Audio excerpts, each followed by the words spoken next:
எல்லோருக்கும் வணக்கம். முகாமைத்துவ சேவை உத்தியோகத்தர் பதவிக்கு ஆட்சேர்ப்பு செய்வதற்கான திறந்த போட்டி பரீட்சை மற்றும் புகையிரத நிலைய அதிபர் பதவிக்கு ஆட்சேர்ப்பு செய்வதற்கான திறந்த போட்டி பரீட்சை ஆகியவற்றுக்கு தோற்றுபவர்களை இலக்கு குழுக்களாக கொண்ட மொழியாற்றல் தொடர்பான ஒரு செயலமர்வை சந்திக்கிறோம். இங்கு இரண்டு வேறுபட்ட மொழியாற்றல் என்பது தொடர்பான மதிப்பீடுகள் இருக்கிறது. ஒன்று, மொழியினுடைய இலக்கணம் சார்ந்த பிரயோகங்களை அளவீடு செய்தல். இந்த விடயத்தில் ஒரு பகுதி வினாக்கள் நிச்சயமாக வரும். புகையிரத நிலைய அதிபர் பதவிக்கான போட்டி பரீட்சையில் அவ்வாறான வினாக்கள் வராது என்கிற ஒரு அபிப்பிராயம் பரவலாக இருக்குது.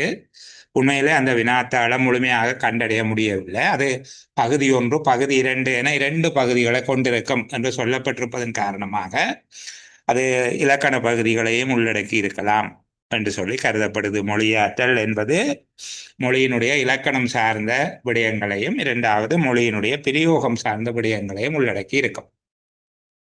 ஏற்கனவே ஒரு போட்டி பரீட்சையில், தொழில் உத்தியோகத்தர்களுக்கான போட்டி பரீட்சை 1 மணித்தியால வினாத்தாள பிள்ளைகள் ஒரு பந்தியை கொடுத்து அதில் கேள்விக்கு விடைகளை கேட்டிருந்தார்கள். 7 8 கேள்விக்கு விடை கேட்டிருந்தார்கள்.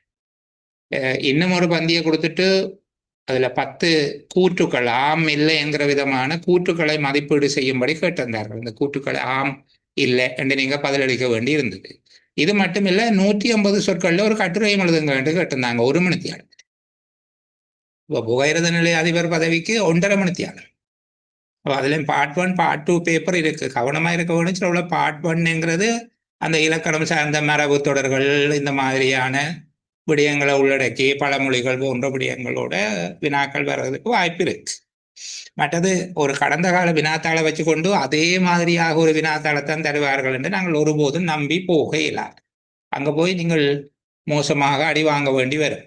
சில வேளைகள் அவர் உங்களுடைய மொழியாற்றலை, இந்த விடயங்களை பரீட்சிப்பேன் என்று தான் அதில் சொல்லி இருக்கிறாரே தவிர உங்களுக்கு இப்படித்தான் பேப்பர் வரும் என்று சொல்லி ஒரு இடமும் சொல்லி இல்லை.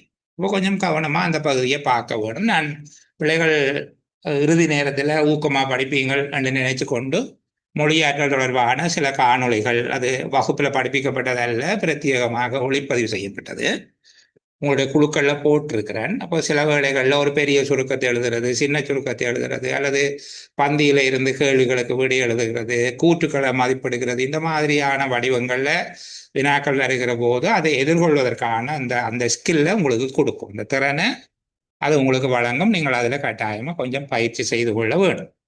அந்த விடயத்தில் கவனம் எடுங்க. அதே போல் இலக்கண பகுதிகளையும் மேலோட்டமாக பார்த்து கொண்டு போக வேணும். ஒரு சொல் பல பொருள் தருவதாக இருக்கும். அதே போல பல சொற்கள் ஒரு பொருள் தருவதாக இருக்கும். மரபு தொடர்கள் இருக்கும்.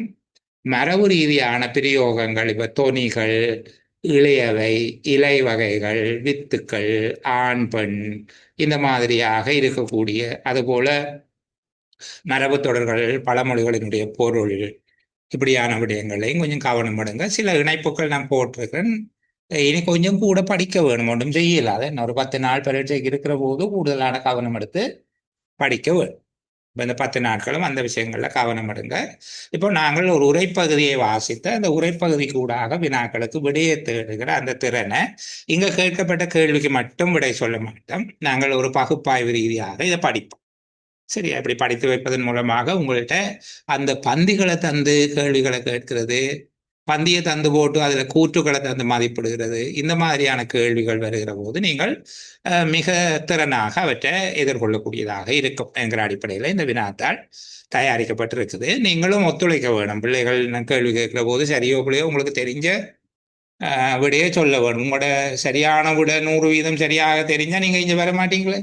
சரியா? இதில் யாருமே இந்த விஷயத்தில் பிஹெச்டி முடிச்சாக்கள் இல்லை. நீங்கள் பயப்பட தேவையில்லை. ஐயோ நம்மளோட மரியாதை என்ன ஆகிறது என்று சொல்லி எல்லாம் யோசிக்க தேவையில்லை. சரிதானே? அந்த மாதிரியான யோசனை வேணாம். நீங்களாக அதை துணிஞ்சு முன்னுக்கு வந்து பதில் சொல்ல. சரி, இப்போ நாங்கள் இதில் இருக்கக்கூடிய இந்த வினா வடிவத்தை பார்ப்போம். உண்மையில் இந்த வினா வடிவத்துக்கு மட்டும் படிக்க போகிறதில்லை. திரும்பவும் சொல்லுகிறேன் நான். இது ஒரு வினாத்தாளுக்கான ஒரு வடிவத்துக்காக போடப்பட்டிருக்குது. பின்வரும் பந்திகளை வாசித்து ஒவ்வொரு பந்தியினதும் பிரதான கருத்தை இயன்ற அளவு சுருக்கமாக ஒரு தனி வாக்கியத்தில் எழுதுக. தடித்த அச்செழுத்தில் உள்ள சொற்றொடர்களின் கருத்தை பந்தியுடன் தொடர்புபடுத்தி விளக்குக. அப்ப ரெண்டு விஷயம். ஒன்று, இதுல தரப்பட்டதின் சாராம்சத்தை எழுதணும், ஒரு தனி வாக்கியத்தில் எழுத வேண்டும்.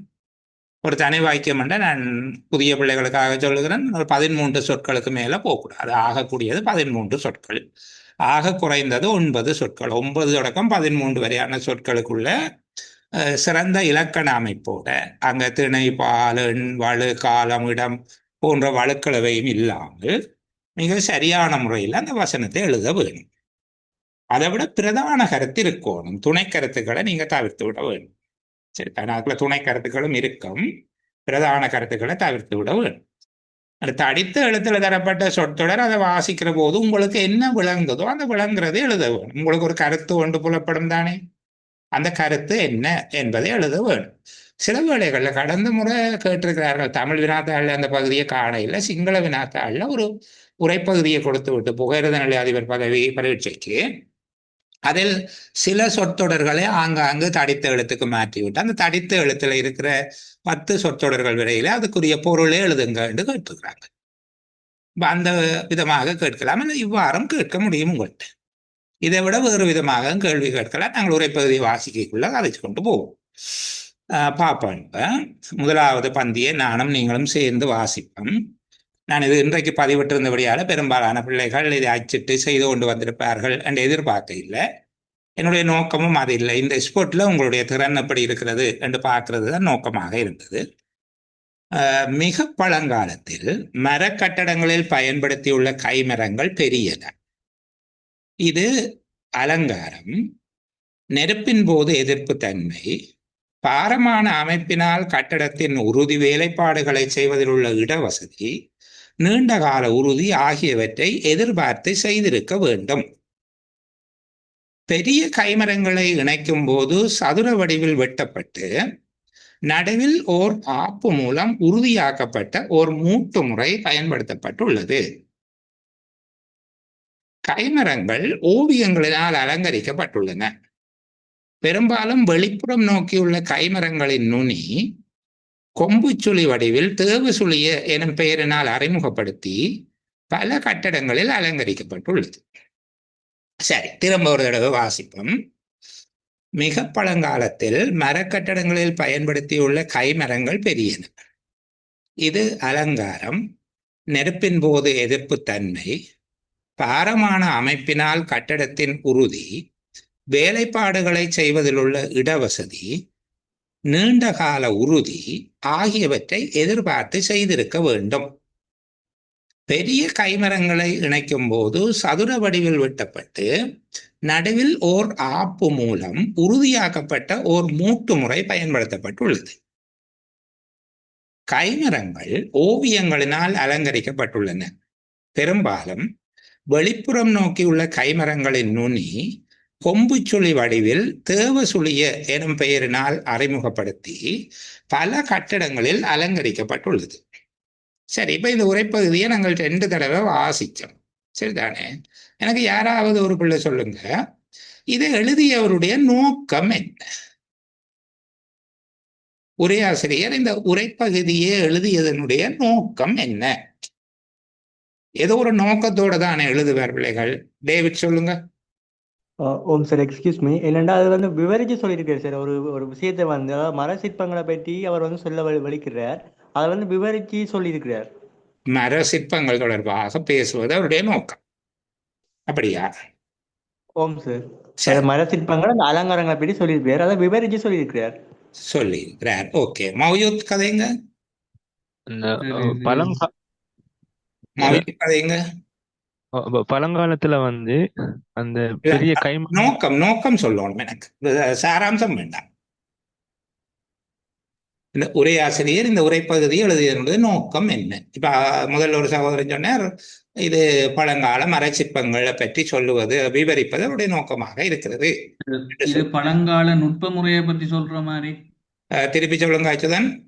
பழங்கால நுட்ப முறையை பற்றி சொல்ற மாதிரி. பழங்கால நுட்ப முறை தொடர்பாக பேசுவது. என்ன சொல்லுங்க சார். முற்காலத்தில் அந்த கைமரங்களை பயன்படுத்தி எப்படி பாதுகாப்பான கட்டடத்தை கட்டினாங்கன்னு வச்சு சொல்றாரு. வேற விதமா இன்னும் சுருக்கமா சொல்ல பாருங்க. சார் மரங்களின் உறுதித்தன்மை மரங்களினுடைய உறுதித்தன்மையை பற்றி பேசுவது. சுஜாந்த், கைமரங்களின் முக்கியத்துவம் சார். கைமரங்கள்ல பயன்பாடுகள் முக்கியத்துவம். எந்த காலத்து என்று சொல்லலாம், சேர்த்து சொன்னா நல்லா இருக்குமே. பழங்கால கைமரங்கள்ட முக்கிய பழங்கால மரக்கட்டடங்களில் உள்ள கைமரங்களை பற்றி பேசுவது. பழங்கால மரக்கட்டடங்களின் கைமரங்களை பற்றி பேசுவது. ஓகே சுஜான், தொடர்ந்து நீங்க இப்படியே இந்த இன்டர்வியூல இருங்க. எனக்கு சொல்லுங்க, இந்த பழங்கால மரக்கட்டடத்தில் பயன்படுத்தியுள்ள கைமரங்கள் தொடர்பாக உரையாசிரியர் எத்தனை விஷயத்தை சொல்றேன்?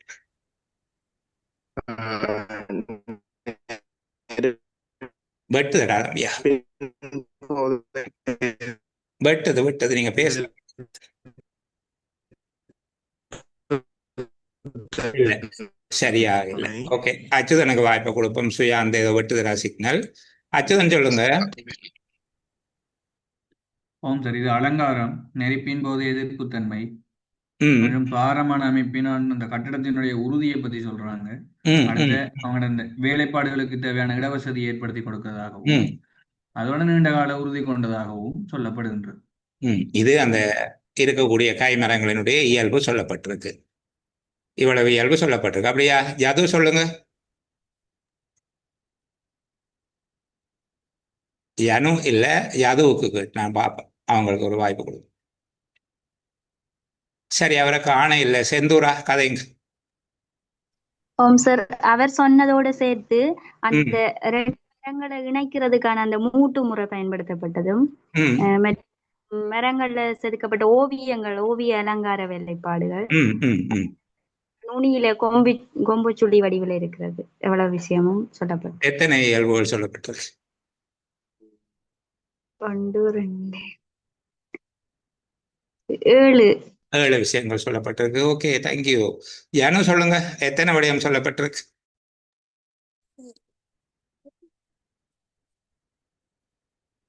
யனு பேசுறீங்களா? விளங்கல எனக்கு. அவங்க பேசுறாங்கன்னு நினைக்கிறேன், எனக்கு விளங்க இல்லை. மயூரன், கதைங்க நீங்க. சார் இல்ல 4 விஷயங்கள் சொல்லப்பட்டிருக்கு. சொல்லுங்க பாப்போம், அந்த 4 கேட்போம்.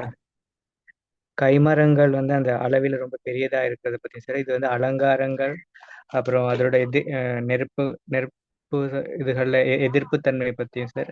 ம் அப்புறம் அதோட உறுதி தன்மை பற்றியும் சொல்லியிருக்கு சார். ம் ம் ம் Great. பார்ப்போம். இன்னும் பிள்ளைகள் யாரேனும் தேடி பிடிப்போம். சஞ்சியா, ஓகே, பேசுங்க. சார் 3 விஷயம் சொல்றாரு சார் அந்த கைமரங்களை பாப்போமா பத்தி. அந்த 3 என்னன்னு சொல்லி ஆம் சார். சொல்லுங்க. கைமரங்கள் பெரியன என்று சொல்றார். கிரேட், வாரம் பொறுங்க, கொஞ்சம் கொஞ்சமா கீறி கொண்டு வருவேன். நீங்க சொல்லுகிற போது எனக்கு பயமாக்குறது, நான் தவற விட்டுருவேனாண்டு. பாப்போமே, கைமரங்கள் பெரியன என்று சொல்லுகிறாராம். ஓகேயா? அடுத்தது இந்த ஒரு மூட்டு முறை பயன்படுத்தி இருக்காங்க சார் அந்த கைமரங்களை இணைக்கும் போது. அப்படி என்றால் அதை இன்னும் கொஞ்சம் அழகாக சொல்லுங்க. ஆஹ் அந்த பெரிய கைமரங்களை இணைக்கும் போது ஒரு மூட்டு முறை பயன்படுத்தி இருக்கு, உறுதியாக்கப்பட்ட மூட்டு முறை. ஓகே. 3வது கைமரங்கள் ஓவியங்களால் அலங்கரிக்கப்பட்டிருக்கு. 3வது கைமரங்கள் அலங்கரிக்கப்பட்டுள்ளது. அப்ப இது ஏதோ சொல்றாங்களே, இந்த அலங்காரம், நெருப்பின் போது எதிர்ப்புத்தன்மை, பாரமான அமைப்பினால் கட்டடத்தின் உறுதி, வேலைப்பாடுகளை செய்வதில் உள்ள இடவசதி, நீண்ட கால உறுதி ஆகியவற்றை எதிர்பார்த்து செய்திருக்க வேண்டும் அப்படின்னு சொல்றாங்க. அது என்னது? அது ஒரு ஊகம் சார். அது என்ன ஊகம் என்றால் என்னத்துக்கு ஊகம்? அது அந்த கைமரங்கள் பெரியனன்றதை விவரிச்சு பெரியதாக இருந்ததுக்கான காரணங்களாக இவை இருக்கலாம் என்று சொல்லி உரையாசிரியர் தன்னுடைய ஊகம் ஒன்றை இங்க முன்வைக்கிறார். இங்க உரையாசிரியர் 3 கருத்துக்களையும் ஒரு அபிப்பிராயத்தையும் முன்வைச்சிருக்கிறார். சரிதானே? கிரேட் அம்மா, தேங்க்யூ. இங்க சரியாக அந்த உரைப்பகுதியை விளங்கி கொண்டிருக்கிறாங்க அந்த பிள்ளை. எப்படி சொல்லி இருக்கிறாங்க என்றால், ஒன்று லைன்ல இருங்க, தொடர்ந்து நான் இன்னும் ஒரு 2 கேள்வி உங்கள்கிட்டயே கேட்கிறேன். அங்க போயிட்டாங்களா? சஞ்சய் இருங்க. ஓகே, சரி, பாருங்க. மிக பழங்காலத்தில் மரக்கட்டடங்களில் பயன்படுத்தியுள்ள கைமரங்கள் பெரியன. இது அலங்காரம், நெருப்பின் போது எதிர்ப்புத்தன்மை, பாரமான அமைப்பினால் கட்டடத்தின் உறுதி, வேலைப்பாடுகளை செய்வதில் உள்ள இடவசதி, நீண்டகால உறுதி ஆகியவற்றை எதிர்பார்த்து செய்திருக்க வேண்டும். இந்த பெரியதாக இருந்ததுக்கு இவையெல்லாம் காரணமாக இருந்திருக்கலாம் என்று உரையாசிரியர் இடையில தன்னுடைய ஒரு அபிப்பிராயத்தை ஒரு பிட்டொண்டு அதுல போட்டு, அதுக்கு பிறகு பாருங்க, பெரிய கைமரங்கள் இணைக்கும் போது சதுர வடிவில் வெட்டப்பட்டு நடுவில் ஓர் ஆப்பு மூலம் உறுதியாக்கப்பட்ட ஒரு மூட்டு முறை பயன்படுத்தப்பட்டுள்ளது. அப்ப கைமரங்கள் பெரியதாக இருந்திருக்குது ஒன்று, இரண்டாவது உறுதியாக இணைக்கப்பட்டிருக்குது, மூன்றாவது பாருங்க கைமரங்கள் ஓவியங்களினால் அலங்கரிக்கப்பட்டுள்ளன. பெரும்பாலும் வெளிப்புறம் நோக்கியுள்ள கைமரங்களின் நுனி, இந்த வீட்டுக்குள்ளே இருக்கிறது செய்யல, வெளியில இருக்கிறது இந்த கைமரங்களினுடைய நுனி கொம்பு சுழி வடிவில் தேவசுழி எனும் பெயரினால் அறிமுகப்படுத்தி பல கட்டடங்களில் அலங்கரிக்கப்பட்டுள்ளது. இப்ப மூன்றாவது, இந்த கைமரங்கள் அலங்கரிக்கப்பட்டுள்ளன. இப்ப பாருங்க, ஒரு பிரதான கருத்தே இல்லாத ஒரு விடயம்தான் பல பேருக்கு பிரதானமான கருத்தாக தெரிந்தது. இங்க அலங்காரம் செய்வதற்கு, நெருப்பு விபத்து ஏற்படும் போது, தீ விபத்தின் போது அதற்கு எதிர்ப்புத்தன்மையாக இருப்பதற்கு, பாரமான மரங்களினால் அமைத்தால் கட்டடம் உறுதியாக இருக்கும் என்பது, பெரிய மரம் இருந்தால் வேலைப்பாடுகளை செய்வதற்கு, கலை வேலைப்பாடுகளை செய்வதற்கு அதில் இடவசதி இருக்கும், நீண்ட காலம் உறுதியாக அவை இருக்கும் போன்றவற்றை எதிர்பார்த்து செய்திருக்க வேண்டும் என்பது கைமரங்கள் பெரியதாக வைக்கப்பட்டதற்காக உரையாசிரியர் கருதக்கூடிய ஒரு ஊகம். 3 கருத்துக்கள் சொல்லியிருக்கிறார். அது ஊகம் அல்ல, அதை நிகழ்ந்தவாறே பேசியிருக்கிறார். பல பேருக்கு பாருங்க, அந்த கருத்துக்கள்ல ஒரு விடயம் தவிர ஏனையவை எங்களுக்கு முக்கியத்துவம் பெறவில்லை. அது உங்களுக்கு தவறு இல்லை பிள்ளைகள், நீங்க எப்படி வாசிக்க வேணும் என்பதற்காகத்தான் இந்த பந்தியை போட்டு இவ்வளவு தூரம் கதைச்சு கொண்டிருக்கிறேன். சரிதானே? இப்ப பிள்ளைகளுக்கு விளங்குதா? நீங்கள் விளங்கி கொண்டதுக்கும் இந்த உரைப்பகுதியில உண்மையில இருக்கிற விடயத்துக்கும் இடையில ஒரு விலகல் இருப்பதை புரிந்து கொண்டீங்களா? ஓம் சார். ஓம் சார், நிறைய வித்தியாசம் இருக்கு சார். நாங்கள் விளங்கிக் கொள்றதுக்கும் இதில் உண்மையான கருத்துக்கும் நிறைய வித்தியாசம் இருக்கு. இப்ப இது அந்த துல்லியமா விளங்குதா? உண்மையான கருத்து என்ன என்கிறத புரிஞ்சு கொண்டீங்களா? ஓம் சார். விளங்குதா? இப்போ ஒரு உரைப்பகுதியை எடுத்துட்டு இப்ப முதல்ல அந்த கேள்வியை ஏன் கேட்கிறோம் நாங்கள் என்றால், இந்த உரைப்பகுதியை எழுதியவர் என்ன நோக்கத்தோடு எழுதுகிறார்? நான் சொல்லுகிறது, இது ஒரு கம்யூனிகேஷன், இது ஒரு ரிட்டன் கம்யூனிகேஷன், ஒரு ரிட்டன் மெசேஜ், எழுதப்பட்ட ஒரு செய்தி. அப்ப இந்த செய்தியை எழுதும் போது செய்தியை எழுதுபவர் ஏதோ ஒரு நோக்கத்தை கொண்டிருப்பார். இந்த உரைப்பகுதி எழுதுகிறவர் என்ன நோக்கத்தை கொண்டிருக்கிறார்? பழங்கால கட்டடங்களில் உள்ள கைமரங்களை பற்றி விவரிப்பது அவருடைய நோக்கம். அப்ப அந்த நோக்கத்தை புரிந்து கொண்டால் சாராம்சத்தை கண்டுபிடிக்கிறது வசதி. புரியுதா பிள்ளைகள்? இதனுடைய நோக்கத்தை நீங்கள் கண்டுபிடிச்சீங்கண்டா, ஏன் எழுதுகிறார், என்ன எழுதுகிறார் என்ற பிறகு ஏன் எழுதுகிறார்? பழங்கால கைமரங்களை பற்றி விவரிப்பதற்கு எழுதுகிறார். சரி, பழங்கால கைமரங்களை பற்றி அவர் என்ன சொல்லுகிறார் என்று ஊன்றி கவனிக்கிற போது நாங்கள் சில வேளையில முக்கியம் இல்லாத விடயங்களை முக்கியம் பெறுகிற மாதிரியாக ஒரு தோற்றம் இருக்குது. இதுதான் எங்களுடைய வாசிப்பின் இயல்பு. நீங்கள் இதை எளிமையாக நினைச்சு கொள்ளலாம். எங்க மொழியாற்றல் என்றா தமிழ் தானே என்று தயவு செய்து நினைக்காங்க, அது வேறு. சரிதானே? மிகப்பெரிய பரீட்சைகள் எல்லாம் அந்த சப்ஜெக்ட் நுழைச்சில 90-95 எடுத்தவர்கள் மொழியாற்றல் அல்லது கிரகித்தல் வினாத்தாள்ல 40 கடக்க முடியாம அல்லாடுங்க. என்ன நாங்கள் அப்படி வாசிச்சு பழக இருக்கிற இந்த 10 நாட்கள்ல முடியுமான வரைக்கும் நான் வருகிற சனி ஞாயிறு மாலை வேளைகள்ல 3 மணிக்கு விசேட வகுப்பு போடுவான். இயலுமானவர்கள் கலந்து கொள்வோம். சரிதானே? இயலுமானவர்களுக்கு படிப்பிப்போம், பெற முடியாதவர்களை நாங்கள் ஒன்றும் செய்யலாது தானே. கிரேட். அப்ப இங்க பாருங்க, இதுக்கு சுருக்கம் இனி எழுத முடியும் எங்களுக்கு. சரிதானே? பழங்கால மரக்கட்டடங்களின் கைமரங்கள் பெரியவையாகவும் உறுதியாக இணைக்கப்பட்டும் அலங்கார வேலைப்பாடுகளை கொண்டும் இருந்தது என்று எழுதக்கூடாது. கைமரங்கள் என்கிற பன்மை எழுவாயிருப்பதால இருந்தன என்று முடிய வேண்டும். பழங்கால மரக்கட்டடத்தின் கைமரங்கள் பெரியவையாகவும் உறுதியாக இணைக்கப்பட்டும் அலங்கார வேலைப்பாடுகளோடும் இருந்தன, அல்ல அலங்கரிக்கப்பட்டும் இருந்தன என்பதாக ஒரு சுருக்கத்தை நாங்கள் எழுதி கொள்ள முடியும். அடுத்தது, நெருப்பின் போது எதிர்ப்பு தன்மை, பாரமான அமைப்பினால் கட்டடத்தின் உறுதி என்பதற்கு விளக்கம் எழுதுங்க என்று சொல்லுகிறார்கள். இப்ப நாங்கள் இதுக்கு ஒரு விளக்கம் எழுதியும், நீங்கள் கைமரங்கள் பெரியவையாக இருந்ததன் காரணமாக அவை தீ விபத்தின் போது அதிகம் பாதிப்படையாதவையாகவும், பாரமாக காணப்பட்டதன் காரணமாக கட்டடங்களை பலமாக தாங்கி நிற்கக்கூடியவையாகவும் அமைந்திருந்தன.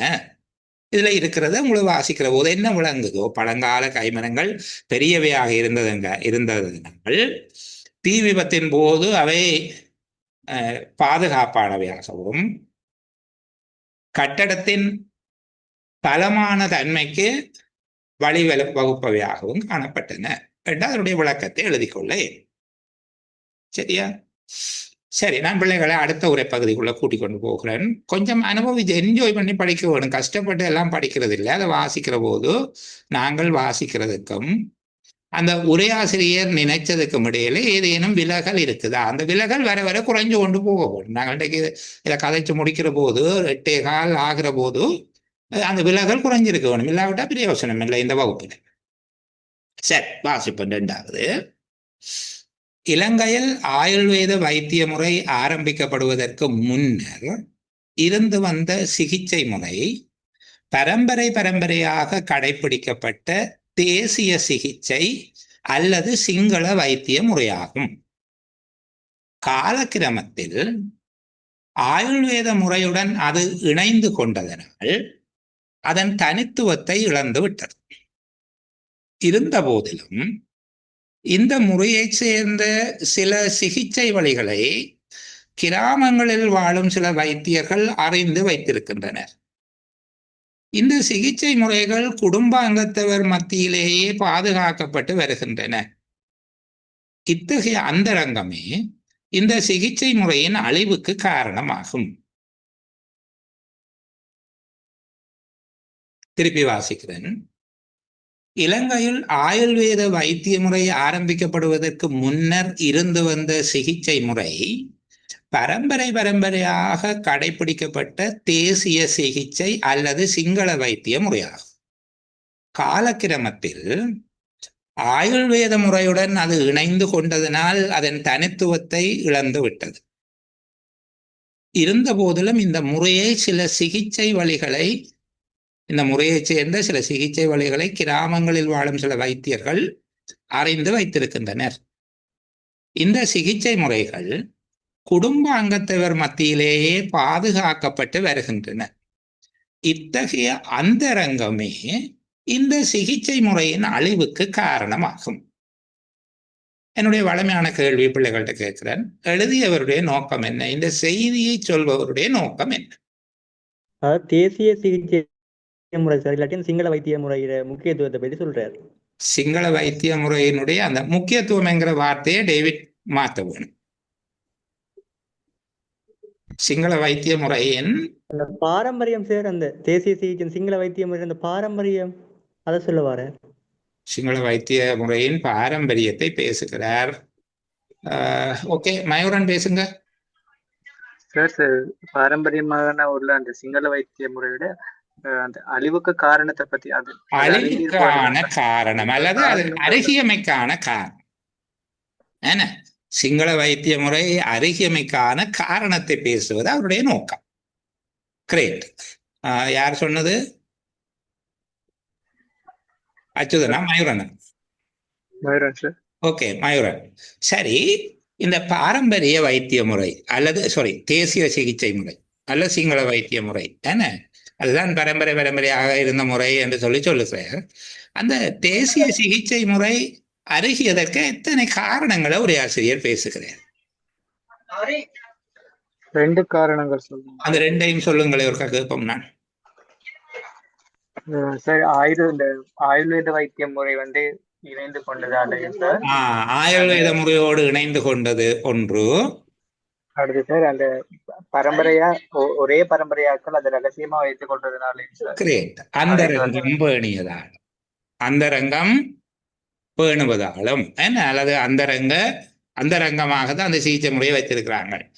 அதனுடைய அந்தரங்கம் காரணமாக அல்லது ரகசிய காக்கின்ற முறை காரணமாக அந்த முறை வழக்கொழிந்து போயிட்டு. சரிதானே? அது 2 காரணங்களினால சிங்கள வைத்திய முறை அல்லது தேசிய சிகிச்சை முறை, அங்க ஆயுர்வேத வைத்திய முறை ஆரம்பிக்கப்படுவதற்கு முன்னர் தேசிய சிகிச்சை முறை பரம்பரையாக இருந்தது என்பது ஒரு முக்கியமான செய்தியோ,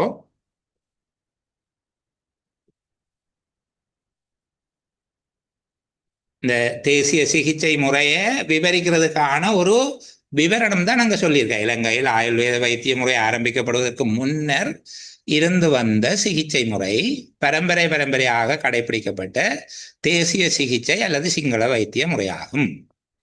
நாங்கள் சுருக்கம் எழுதுகிற போதும் அந்த விளக்கத்துக்கெல்லாம் போனோம்னா எங்களுக்கு சொல் கட்டுப்படி ஆகாது.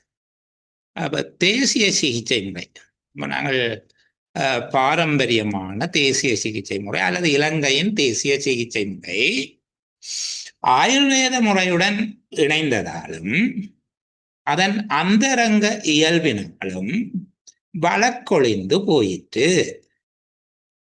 சரிதானே? அது வழக்கொழிந்து போயிட்டு, அதனுடைய வழக்கு இழந்து போகுது, அதனுடைய பயன்பாடு பிரயோகம் அதுதான் நாங்கள் வழக்கிழந்து போயிட்டு. அதில் அது தனித்துவத்தை இழந்து அழிவடைந்தது என்று எழுதலாம் சொற்கள் இறுக்கமாக இருந்தார்.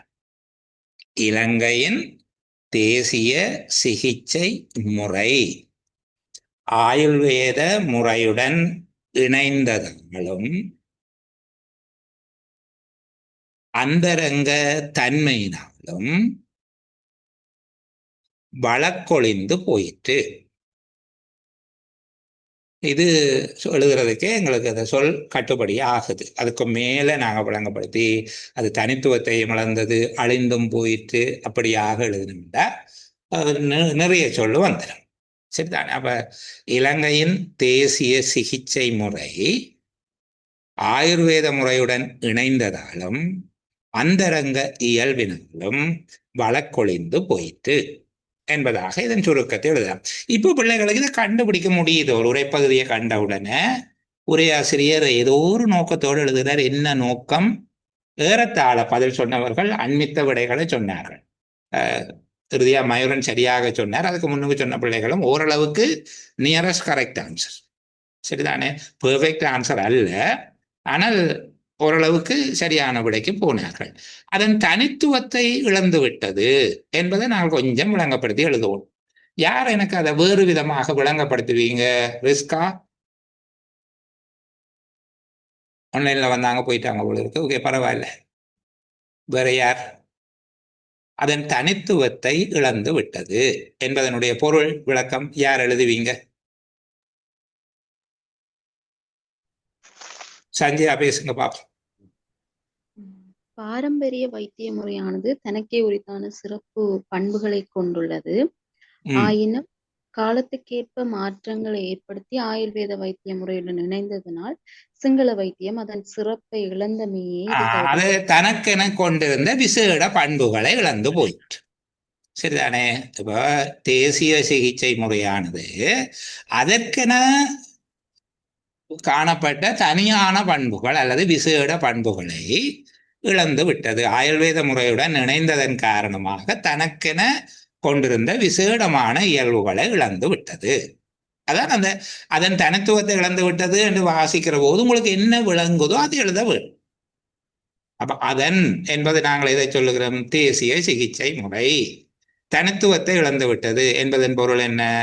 ஆயுர்வேத வைத்திய முறையுடன் இணைந்ததனால் தனக்கென கொண்டிருந்த விசேட இயல்புகளை இழந்தது. இந்த இழந்தது என்ற சொல்லக்கூட நாங்கள் வேறு விதமாக எழுதலாம். தனக்கென கொண்டிருந்த விசேட பண்புகள் இல்லாது போயிட்டு. சொல்லுங்க. இந்த தனித்துவத்தை இழந்து விட்டதுன்னு சொல்றதுக்கு நம்ம கட்டாயம் இந்த பந்திக்குள்ள இருந்து மட்டும்தானே விட கொடுக்கணும். ஓம் ஓம். அதாவது இந்த உரைப்பகுதியிலே அது என்ன பொருளில் பயன்படுத்தப்படுகிறது அந்த என்பதுதான். அதனன்றதால அதனண்டு யூஸ் பண்ணிருக்காங்க முன்னுக்கு அதெல்லாம் இல்லையா? ஓ இல்ல இல்ல, அது அப்படி கட்டாயம் போடுவாங்கன்னு இல்ல. இதை போடாவிட்டால் கூட தனித்துவத்தை இழந்து விடுதல் என்பது இந்த உரைப்பகுதியிலே என்ன பொருளில் அமைகிறது என்று சொல்லுங்க. சரி சார். இல்ல நான் பொதுவாக தனித்துவத்தை இழந்து விட்டதுன்றதுக்கு ஒரு பொருள் ஒன்று இருக்கும் தானே சார். அந்த ஓ பொருள் எழுதுனா இது இல்ல எப்படியா? இல்ல இல்ல இல்ல, அந்த உரைப்பகுதியோடு தொடர்பு படுத்தி எழுத வேண்டும் என்று எதிர்பார்ப்பாங்க.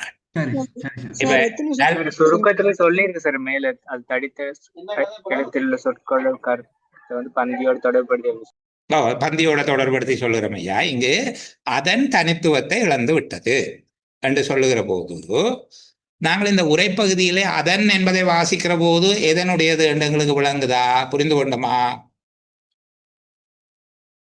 அந்த பாரம்பரிய அல்லது தேசிய சிகிச்சை முறை, சிங்கள சிகிச்சை முறையை பற்றித்தான் அவர் சொல்லுகிறார் என்று நாங்கள் விளங்கிக் கொள்ளுகிறோம்.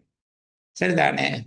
வைத்திய முறையாகும். காலக்கிரமத்தில் ஆயுர்வேத முறையுடன் அது இணைந்து கொண்டதனால் அதன் தனித்துவத்தை இழந்து விட்டதுன்னு தான் சொல்றார். அது இணைந்து கொண்டதனால் எது?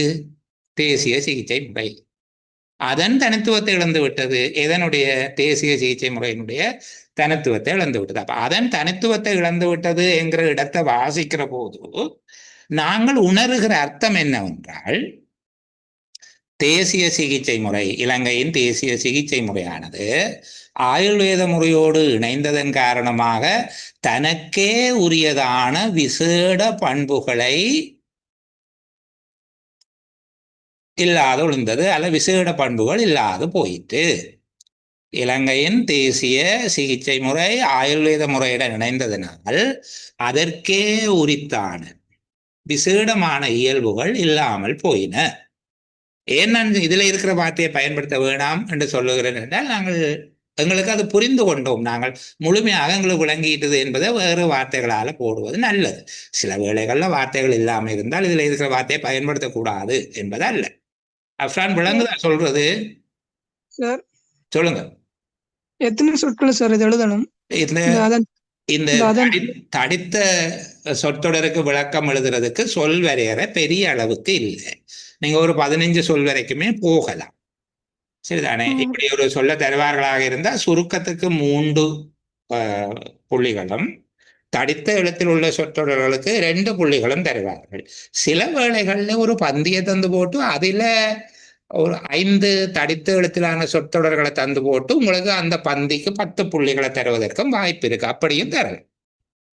சுருக்கத்தை கேட்காமலே ஆங்காங்கு தடித்த எழுத்திலான சொற்றொடர்களை தந்து போட்டு அந்த சொற்றொடர்களுக்குரிய விளக்கத்தை நீங்கள் எழுதும்படி அவர்கள் எதிர்பார்ப்பார்கள். 5 தடித்த எழுத்திலான சொற்றொடர்களை தந்து போட்டு 10 புள்ளிகளை உங்களுக்கு தரக்கூடியதாகவும் இருக்கும். அப்படியும் ஒரு வினா வரலாம்.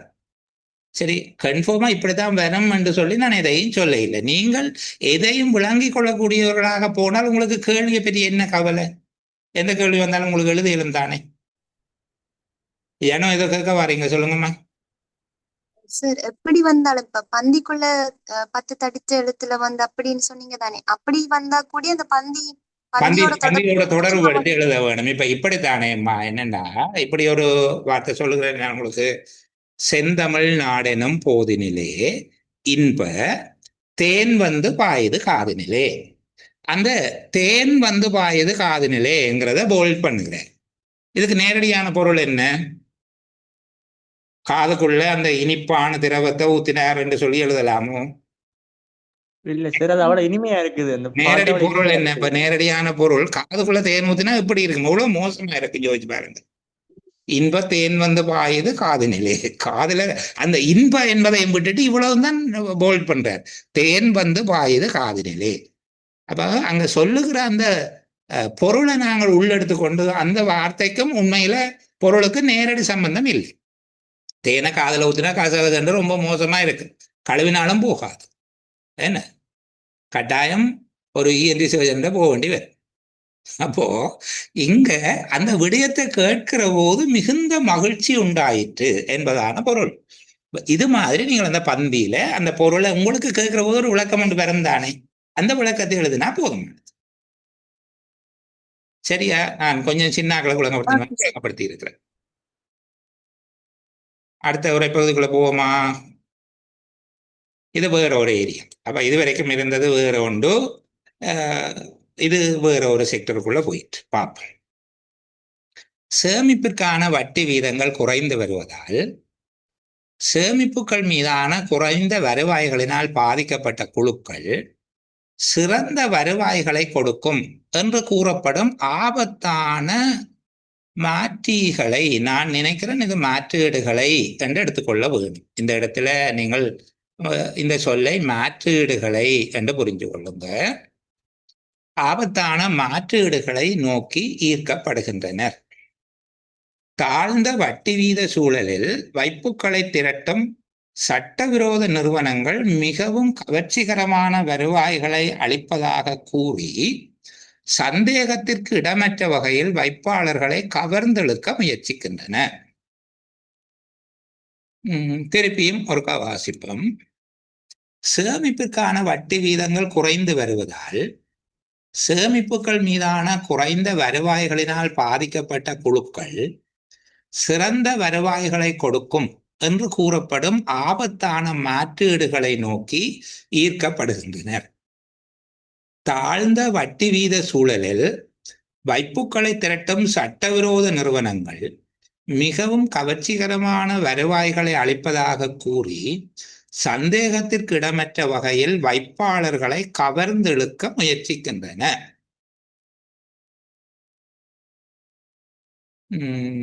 என்னுடைய வளமையான கேள்விதான், இதை எழுதியவருடைய நோக்கம் என்ன? ஏனோ பேசுங்க. அதாவது சார், அதிகளவு வருமானத்துக்கு ஆசைப்பட்டு ஏமாந்து போய் தவறான நிறுவனங்கள்ல முதலீடு சொல்றேன். சரி, அவர்கள் அந்த நிறுவனங்களை நோக்கி, ஏமாற்றுகிற நிறுவனங்களை நோக்கி செல்வதற்கான காரணியாக உரையாசிரியர் எதை பேசுகிறார்? தாழ்ந்த இந்த குறைஞ்ச வட்டி வீதம். அதை நீங்க சொல்ல வேணுமல்லோ. குறைந்த வட்டி வீதத்தின் ஆபத்தான விளை ஒன்றை பேசுவது உரையாசிரியருடைய நோக்கம். சரிதானே? இங்க பிரதானமாக குறைந்த வட்டி வீதங்களின் ஆபத்தான விளைவு ஒன்றை பேசுவது அவருடைய நோக்கமாக இருக்கிறது. அந்த ஆபத்தான விளைவாக எதை சொல்லுகிறார்? குறைந்த டேவிட் கதைங்க சார். உங்களோட கேள்வி எனக்கு திரும்ப கேளுங்க சார். சாரி. இப்போ நான் சொல்லுகிறேன், உரையாசிரியருடைய நோக்கம் என்னவென்றால் குறைந்த வட்டி வீதம் ஏற்படுத்துகிற ஒரு ஆபத்தான விளைவை பற்றி உரையாசிரியர் பேச வருகிறார். இதுதான் அவருடைய நோக்கம். அடுத்ததான் நான் உங்கள்கிட்ட கேட்டேன், அவர் அந்த ஆபத்தான விளைவு என்று எதை விவரிக்கிறார்? சட்டவிரோத நிறுவனங்களினுடைய கவர்ச்சிகரமான வருவாய். கிரேட். சட்டவிரோதமான நிறுவனங்களுடைய கவர்ச்சிகரமான வருவாய்ங்கிற வார்த்தையை மாத்துங்கோ. கவர்ச்சிகரமான வட்டி. கவர்ச்சிகரமான வட்டி, உங்களுக்கு அதிக வட்டி தருவோம் என்று யார் சொல்லுகிறார்கள்?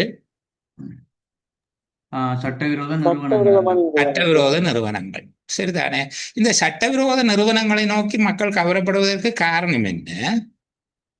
சேமிப்பிற்கான குறைந்த வீத வட்டி.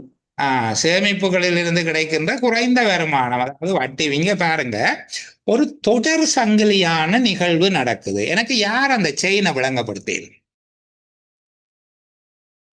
இந்த செயினை யார் விளங்கப்படுத்தி? அச்சுதன்.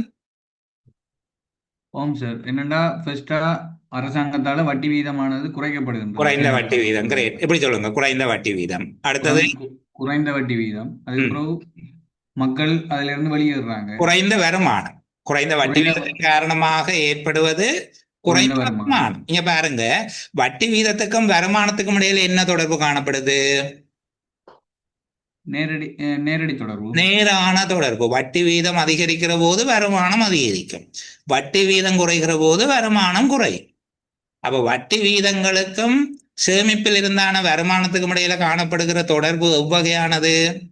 நேரடியான தொடர்பு. நேர்கணிய தொடர்பு. நேர்கணிய தொடர்பு மட்டுமல்ல, காரண காரிய தொடர்பு. இங்க காரணம் எது?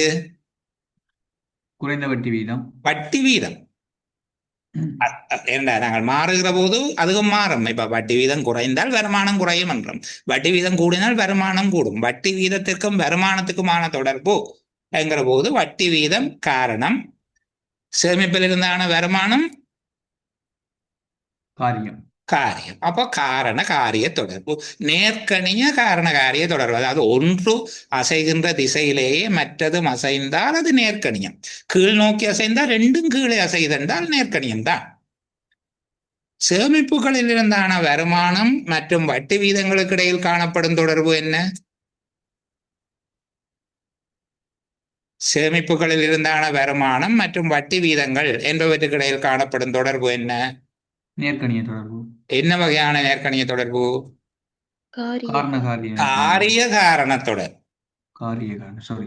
ஓ, என் சேமிப்புகளில் இருந்த வருமானம் என்பது முன்னுக்கு வருகிற போது அது காரியம், வட்டி வீதங்கள் என்பது காரணம். ஓர்டரை பார்க்க வேணும், சரிதானே? நேர்கணியம் எதிர்கணியத்தையும் பார்க்க வேணும், ஓர்டரையும் பார்க்க வேணும். புரியுதா பிள்ளைகளுக்கு இங்க? விளங்குது சார். ஓகே. விளங்கு. சரி, அப்போ வட்டி வீதங்கள் குறைதல் முதலாவது நிகழ்வு. அதனால ஏற்படுவது சேமிப்புகளில் இருந்தான வருமானம் குறைதல், சரிதானே? சேமிப்புகளில் இருந்து வருமானம் குறைதல் ஒரு காரணமாக கொண்டால் அதற்கான காரியம் என்ன? மாற்றீடுகளை, ஆபத்தான மாற்றீடுகளை நோக்கி மக்கள் ஈர்க்கப்படுதல். இப்ப விளங்குதா உங்களுக்கு? அது சேமிப்புகளில் இருந்தான குறைந்த வருமானம் என்பது காரியமாகவும் இருக்கலாம், காரணமாகவும் இருக்கலாம். சேமிப்புகளில் இருந்தான குறைந்த வருமானம் காரணமாக மக்கள் ஆபத்தான மாற்றீடுகளை நோக்கி ஈர்க்கப்படுதல் என்று வருகிற போது இது காரணமாகவும் ஆபத்தான மாற்றீடுகளை நோக்கி ஈர்க்கப்படுதல் காரியமாகவும் இருக்குது, சரிதானே? இப்போ சட்டவிரோத நிறுவனங்கள் தமது வைப்புக்களை திரட்டுவதற்கு வாய்ப்பாக அமைந்தது எதுவென உரையாசிரியர் அடையாளப்படுத்துகிறார்? அது சேமிப்பிற்கான குறைந்த வீத வட்டி சார். சேமிப்புக்கான வட்டி வீதங்கள் குறைதல் அல்லது தாழ்ந்த வட்டி வீத சூழல். தாழ்ந்த வட்டி வீத சூழல், சரிதானே? இதனால இந்த நிறுவனங்கள், சட்டவிரோத நிறுவனங்கள் வைப்புக்களை திரட்டுவதற்கு வாய்ப்பாக அமைந்தது எது என்று கேட்கிற போது நீங்க இப்படி விடையளிக்கக்கூடியதாக இருக்கும். இதுக்குள்ள ஸ்டேட்மெண்ட்டை தந்துட்டு ஆமா இல்லையான்னு கேட்டாலுமே நீ உங்களுக்கு விடையளிக்க இயலும் தானே? ஆம் சார், கொஞ்சம் விளங்கி இருக்கு சார். சரியா? இப்ப பாருங்க, இதுக்குள்ள சமரி எப்படி சொல்ல போகிறோம்? வட்டி வீதங்கள் குறைந்து சேமிப்பு வருமானங்கள் குறைவதனால் மக்கள் சட்டவிரோத நிறுவனங்களில் வைப்புக்களை செய்கிறார்கள் அல்லது சட்டவிரோத நிறுவனங்களில் வைப்பு செய்கிறார்கள். அவ்வளவுதாங்க விஷயம். இதான் என்ன? வட்டி குறைந்து சேமிப்பு வருமானங்கள் குறைவதன் காரணமாக மக்கள் சட்டவிரோத நிறுவனங்களில் வைப்புக்களை செய்கிறார்கள். சட்டவிரோத நிறுவனங்களின் பால் ஈர்க்கப்படுகின்றார்கள் என்று சொல்லலாம். நான் சொல்லுகிறது என்னுடைய வார்த்தைகள் அப்படியே வர வேண்டும் என்று ஆச்சுதான். இந்த கருத்து வந்தால் சரி, அல்லது மாறி சேமிப்பு வட்டி வீதங்கள் குறைந்து சேமிப்பில் இருந்தான வருவாய்கள் குறைவது சட்டவிரோத நிறுவனங்கள் வைப்புக்களை திரட்டுவதற்கு வாய்ப்பாக அமைகிறது என்று எழுதினால் கூட ஓகே. நான் சொல்லுகிற அந்த வார்த்தைகள் அப்படியே சொல்லுக்கு சொல்லி வர வேணும் என்று இல்லை. விடயம், அந்த விடயம் விளங்கிட்டு தானே உங்களுக்கு ഇതിന്റെ சாராம்சம் என்னண்டு. இப்ப நேல முதலாவது மரத்துல சிக்கப்பட்ட மாதிரி இப்ப ஒரு தரம் இல்லத்தானே? மேல முதலாவது பந்தியில மரத்துல சிக்கப்பட்டு நின்றீங்க கொஞ்சம் பேர் தொடக்கத்துல. இல்ல சார், அப்படி ஓ, இப்ப மரத்துல சிக்கப்படுற வேலை இல்லை எங்கள்கிட்ட. நாங்கள் தெளிவா இருக்கிறோம். இங்க நிலைமை என்னங்கிறத புரிந்து கொண்டு அதனுடைய மிகவும் துல்லியமான சாராம்சத்துக்கு நாங்கள் போகிறோம். தாழ்ந்த வட்டி வீத சூழலில் என்பதனுடைய கருத்து என்ன? முதலீடு என்பதற்கான சொல் கேட்கிறார்கள், வேர்ட் கேட்கிறாங்க. இன்வெஸ்ட்மெண்ட் என்று எடுத்துக்கொள்ளுங்க, சரிதானே? முதலீடு என்று சொல்லுகிறது நீங்கள் பணத்தை தொழில் முயற்சிகளுக்கு கொடுப்பது, இந்த மாதிரியாக வைத்துக் கொள்ளலாம். சரி, இப்போ தாழ்ந்த வட்டி வீத சூழலில் என்பதனுடைய அர்த்தம் என்ன? வைப்புகளுக்கு குறைவான வட்டி வழங்கப்படுகின்ற சந்தர்ப்பத்தில் மக்கள் சட்டவிரோத நிறுவனங்களை நோக்கி செல்வதை குறிப்பிடுகிறது. ஏன்னா அதிக வட்டியை எதிர்பார்த்து மக்கள் சட்டவிரோத நிறுவனங்களை நோக்கி செல்வதை குறிப்பிடுகிறது என்பதாக உங்களுக்கு விளக்கம் எழுத.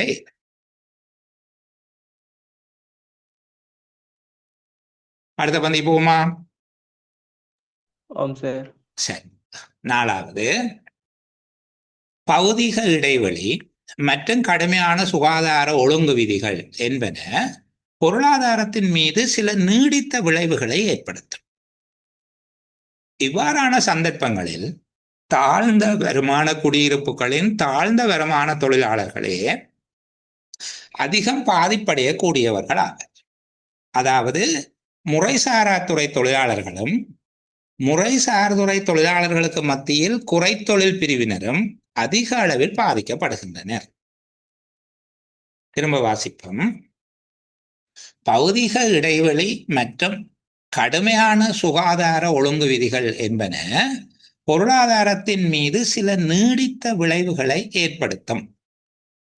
இவ்வாறான சந்தர்ப்பங்களில் தாழ்ந்த வருமான குடியிருப்புகளின் தாழ்ந்த வருமான தொழிலாளர்களே அதிகம் பாதிப்படையக்கூடியவர்கள் ஆவர்.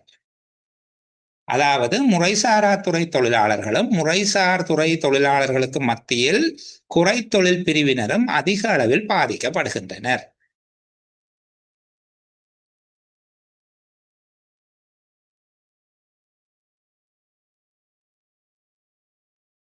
இங்க சொல்லப்படுகின்ற பிரதானமான செய்தி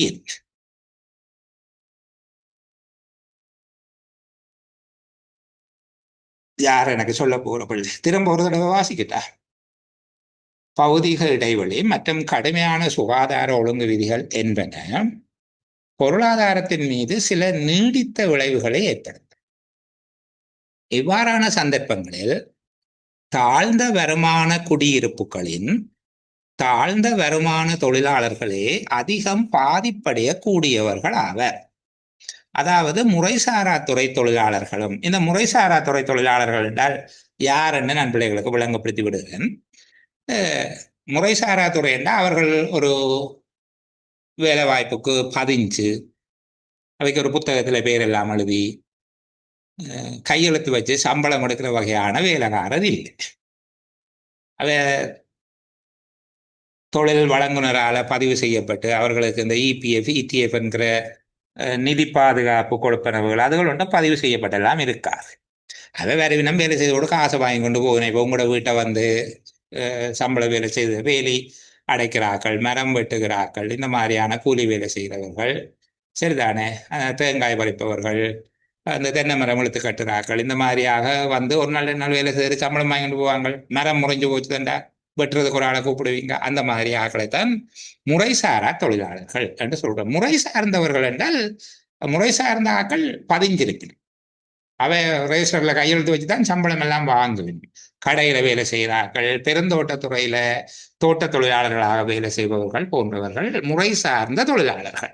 எல்லாருமே தனியார் துறையினர் தான். ஆனால் அவைக்கு ஒரு மாத சம்பளமோ அல்லது நாள் சம்பளமாக இருந்தாலும் சேர்த்து ஒரு பதிவேட்டில் பதிஞ்சு கையெழுத்தெல்லாம் வாங்கி இபிஎஃப் இடிஎஃப் எல்லாம் கழிச்சு அப்படி செய்கிறார்கள் தான் முறைசார் துறை தொழிலாளர்கள் என்று சொல்லி சொல்கிறது. சரியா? இந்த விடயம் எங்களுக்கு தெரிஞ்சிருந்தா இன்னொரு நேரத்தில் நாங்கள் அதை விளங்கிக் கொள்ளக்கூடியதாக இருக்கும். சரியா? சரி, இப்போ இங்க சொல்லப்பட்டிருக்க பிரதானமான செய்தி என்ன? ஆரணி சொல்ல வாரீங்க, பேசுங்க. இல்ல சார், இப்ப ஒரு தொழில ஒரு ஆள் தொடங்கிக்கல, அதுல வந்து சுகாதார நடவடிக்கைகளை கூடுதலா கடைபிடிக்கிறதால வந்து வசதிகளை மக்களால் செய்ய முடியாம இருக்கு. இப்போ ஒரு ஆள் வந்து ஒரு சின்ன வியாபாரம் ஒரு உணவு கடையை வைக்கிறேன்னு சொன்னா அதுக்கு நிறைய இதை வந்து சுகாதார பிரிவு வந்து விதிக்குது. அதை வந்து அந்த குறிப்பிட்ட தொழிலாளிகளை நிறைவேற்ற முடியாம போகக்குள்ள சொல்லுங்க. கேக்குதா சார்? நிறைவேற்ற முடியாம போகக்குள்ள அவர் வந்து தொழிலை இழக்கிறார். முதலிட்ட அந்த பிரச்சனைய செய்ய இல்லாம இருக்கிறபடியா அந்த தொழில அவர் கைவிட்டுட்டு போறேன். சரி, இப்ப நீங்கள் நினைத்து வைத்திருக்கக்கூடிய இந்த ஒரு பொருள் விளக்கம் இருக்குது தானே? இந்த பொருள் விளக்கத்தை நாங்கள் திரும்ப ஒரு தடவை மதிப்பீடு செய்கிற போது ஒப்பிட்டு பார்ப்போம். நாங்கள் நினைத்தது சரியா என்பதை புரிந்து கொள்வோம். மௌயூத் பேசுங்க. என்னண்டா இந்த விதிகளால வந்து இப்ப வருமானம் குறைஞ்சாக்கள் பாதிக்கப்படுறாங்க என்ற மாதிரி சொல்லப்படுது. இந்த விதிகள் வந்து பௌதிக இடை இந்த பந்தியில பௌதிக இடைவெளி மற்றும் கடுமையான சுகாதார விதிகளால சில விதிகளால பாதிக்கப்படுறது வந்து இந்த வருமான தொழிலாளர்கள் அந்த குறைந்த வருமான பெற்றாக்கள் தான் வந்து பாதிக்கப்படுறாங்க. பாதிக்கப்படுவார்கள். எந்த விதிகளால பாதிக்கப்படுவார்கள் என்று சொல்லப்பட்டிருக்குது? பௌதிக இடைவெளி மற்றும் கடுமையான சுகாதார விதிகள். சேர்த்து அதை ஒரு ஒற்றை வார்த்தையில சொல்ல முடியுமா?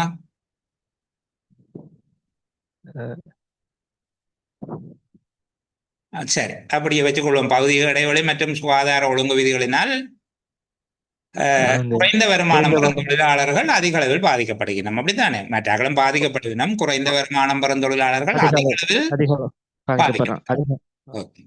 சரி, பொருத்தமா அதிக அளவில் பாதிக்கப்படுகிறார்கள். இப்போ ஆரணி ஒரு விதமாக விளங்கி கொண்டாங்க. இந்த மாதிரியான விதிகளை கடைப்பிடிக்கிற போது இவங்களதான் அதை செய்கிற கஷ்டம், பாவம், அதனால அவங்க பாதிக்கப்படுவாங்க என்று சொல்லி. சந்தியா ஏதோ பேச வாரீங்க, கேளுங்க, என்னென்று பாப்போம்.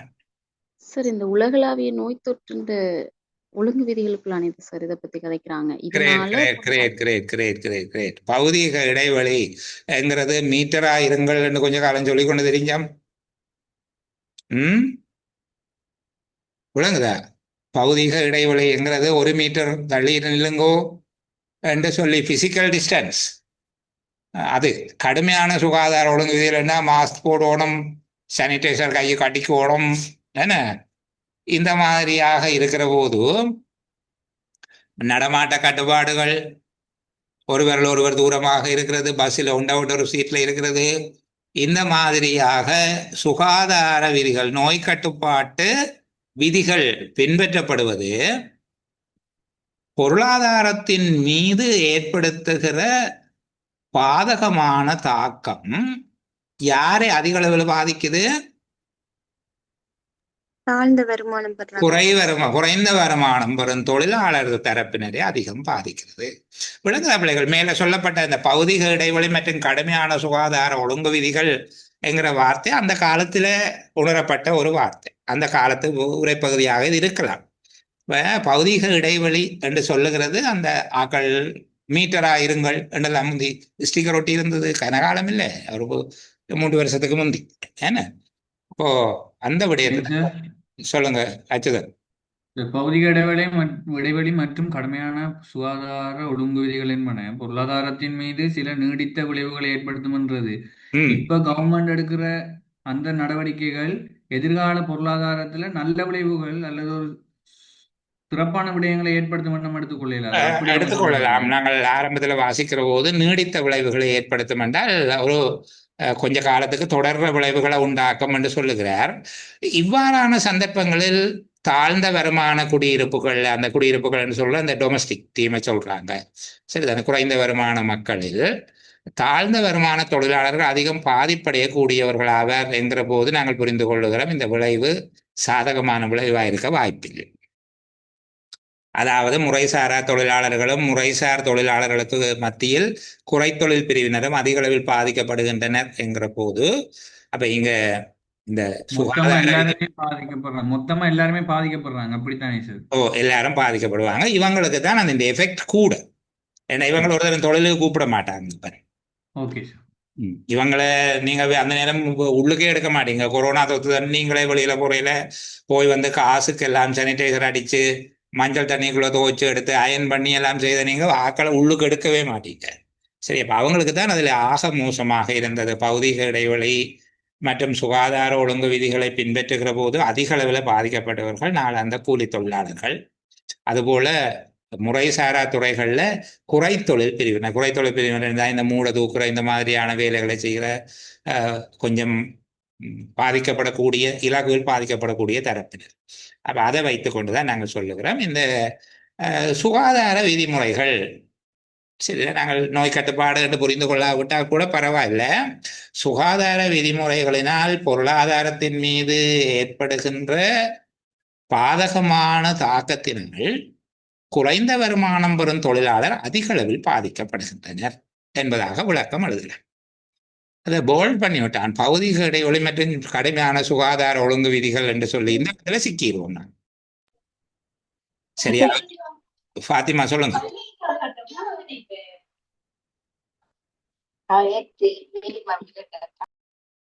இல்ல அவங்க தங்களுக்குள்ள பேசுறதுக்காக ஒரு மைக்க ஒன் பண்ணிட்டு பேசி காட்டினாங்க போல இருக்கு. சிம்சன் சொல்லுங்க. சிம்சன் மைக்க ஒன் சார் பண்ணி. எங்க நிகழ்வு சார் பௌதிக இடைவெளி ஒன்று சொல்லியிருக்கு தானே சார். ம் அது ம். அதை வந்து சார் வருமான ஏற்றத்தாழ்வா நம்ம மீன் பண்ணி எடுக்க இல்லாத சார். இல்ல ஏன்னா இல்ல இங்க பொருளாதாரத்தை இல்ல மதமா நீங்க பௌதிக சொல்லியிருக்கீங்க. இடைவெளி என்றது நேர பார்க்கிற போது அது ஒரு பிசிக்கல் டிஸ்டன்ஸ் தான். பௌதிக இடைவெளிங்கிறது ஒருவருக்கு ஒருவர் இருக்கக்கூடிய எந்த இடைவெளியை தான் கருதும். அது பொருளாதார இடைவெளியா இல்லை. பௌதிக இடைவெளிங்கிற வார்த்தைக்கு நேர மொழிபெயர்த்தால் அது ஒரு பிசிக்கல் டிஸ்டன்ஸ் தான். அப்ப இங்க பௌதிக இடைவெளி மற்றும் கடுமையான சுகாதார ஒழுங்கு விதிகள் என்பது நோய் தொற்று காலப்பகுதியில் பின்பற்றப்பட்ட நோய் தொற்று பரவலை கட்டுப்படுத்துவதற்கான தூர இடைவெளி மற்றும் சுகாதார பகுதியினரால் அறிவுறுத்தப்பட்ட வழிமுறைகளை குறிப்பிடுகிறது என்பதாக விடை எழுதினால் அது அழகாக இருக்கு. சரி பிள்ளைகளை நான் அடுத்த உரைப்பகுதிகளை கூட்டிக் கொண்டு போகிறேன். 7 வரைக்கும் சொல்லுங்கம்மா. சார் இது வந்து இப்ப பாதிக்கப்படுகின்றனர் என்று சொல்லி நிகழ்காலத்துல சொல்லப்பட்டிருக்கு. ஆனா இது நடந்தது ஒரு பாஸ்ட் இல்ல. இப்ப நாங்க சுருக்கம் எழுதுறேன்னு சொன்னா சார் பாஸ்ட்ல எழுதணுமா இல்ல பிரசன்ட்ல எழுதணுமா? பாதிக்கப்படுவர் ஃபியூச்சர்ல எழுதினா கூட பரவாயில்லை. விடயம் அப்படி என்றால் சுகாதார ஒழுங்கு விதிகளால் பொருளாதாரத்தின் மீது ஏற்படுகிற பாதகமான விளைவுகள் குறைந்த வருமானம் பெறும் தொழிலாளர்களை அதிக அளவில் பாதிக்கும் என்பதுதான் கருத்து. அப்படி பாதிக்கும் ஃபியூச்சர்ல எழுதினா கூட பரவாயில்லை. அந்த சாரம் அமையும் விதமாக இருந்தா சரி. இதுல டென்ஸ் பெரிய பிரச்சனையாக இருக்காது. அப்போ இது ஒரு கன்செப்ட் தானே, ஒரு பொருளாதார எண்ணக்கரு ஒன்று. இந்த விடயங்கள் அவர்களைத்தான் அதிகம் பாதிக்கும் என்று சொல்லுகிறார். அவர்கள் பாதிக்கப்பட்டார்கள் என்று அறிக்கையிடப்பட்டிருந்தால் நாங்கள் பாதிக்கப்பட்டார்கள் என்றும் சொல்றாங்க. இங்க பாதிக்கப்படுகின்றனர் என்று சொல்றாங்க. பேச வாரீங்க கேளுங்க.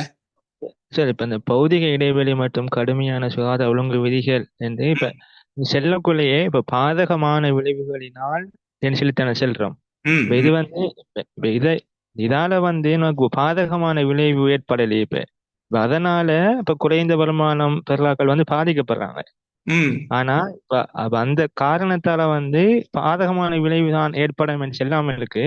இப்ப ஒழுங்கு விதிகள் காரணமாக குறைந்த வருமானம் பெறாக்கள் வந்து பாதிக்கப்படுறாங்க அப்படி என்று சொல்லலாம் சார். இந்த ஒழுங்கு விதிகள் ஏற்படுத்தும் பொருளாதார பாதிப்புகள், மற்ற பாதிப்புகள் வேறு. ஏனென்றால் இதுல நன்மையும் உண்டு தீமையும் உண்டு. பௌதிக இடைவெளி மற்றும் கடுமையான சுகாதார ஒழுங்கு விதிகள் இல்லாவிட்டால் நாடே மோசமா போயிருக்கலாம். அங்க இதனால ஏற்படுகிற பொருளாதார பாதிப்பு ஒன்று இருக்குது தானே. அந்த பொருளாதார பாதிப்பு குறைந்த வருமானம் பெறும் தொழிலாளர்களை அதிக அளவில் தாக்குகிறது. இதான் முடியும். நோய் கட்டுப்பாட்டிற்கான சுகாதார வழிமுறைகள் உண்டாக்கும் பொருளாதார பாதிப்புகளினால் குறைந்த வருமானம் பெறும் தொழிலாளர்கள் அதிக அளவில் பாதிக்கப்படுகிறார்கள் என்பதுதான் அதனுடைய அர்த்தம். இங்க ஒரு பொருளாதார பாதிப்பு ஒன்று வருது தானே, மற்ற நன்மைகளை விடுங்க. அவர் சொல்றது பௌதீக இந்த சுகாதார வழிமுறைகள் ஏற்படுத்தும் பொருளாதார பாதிப்பின் தாக்கம் அதிக அளவில் உணரப்படுவது குறைந்த வருமானம் பெறுபவர்களால் தான் என்பது அதனுடைய சாராம்சம். புரியுதா அப்பன் சொல்றது? ஓகே.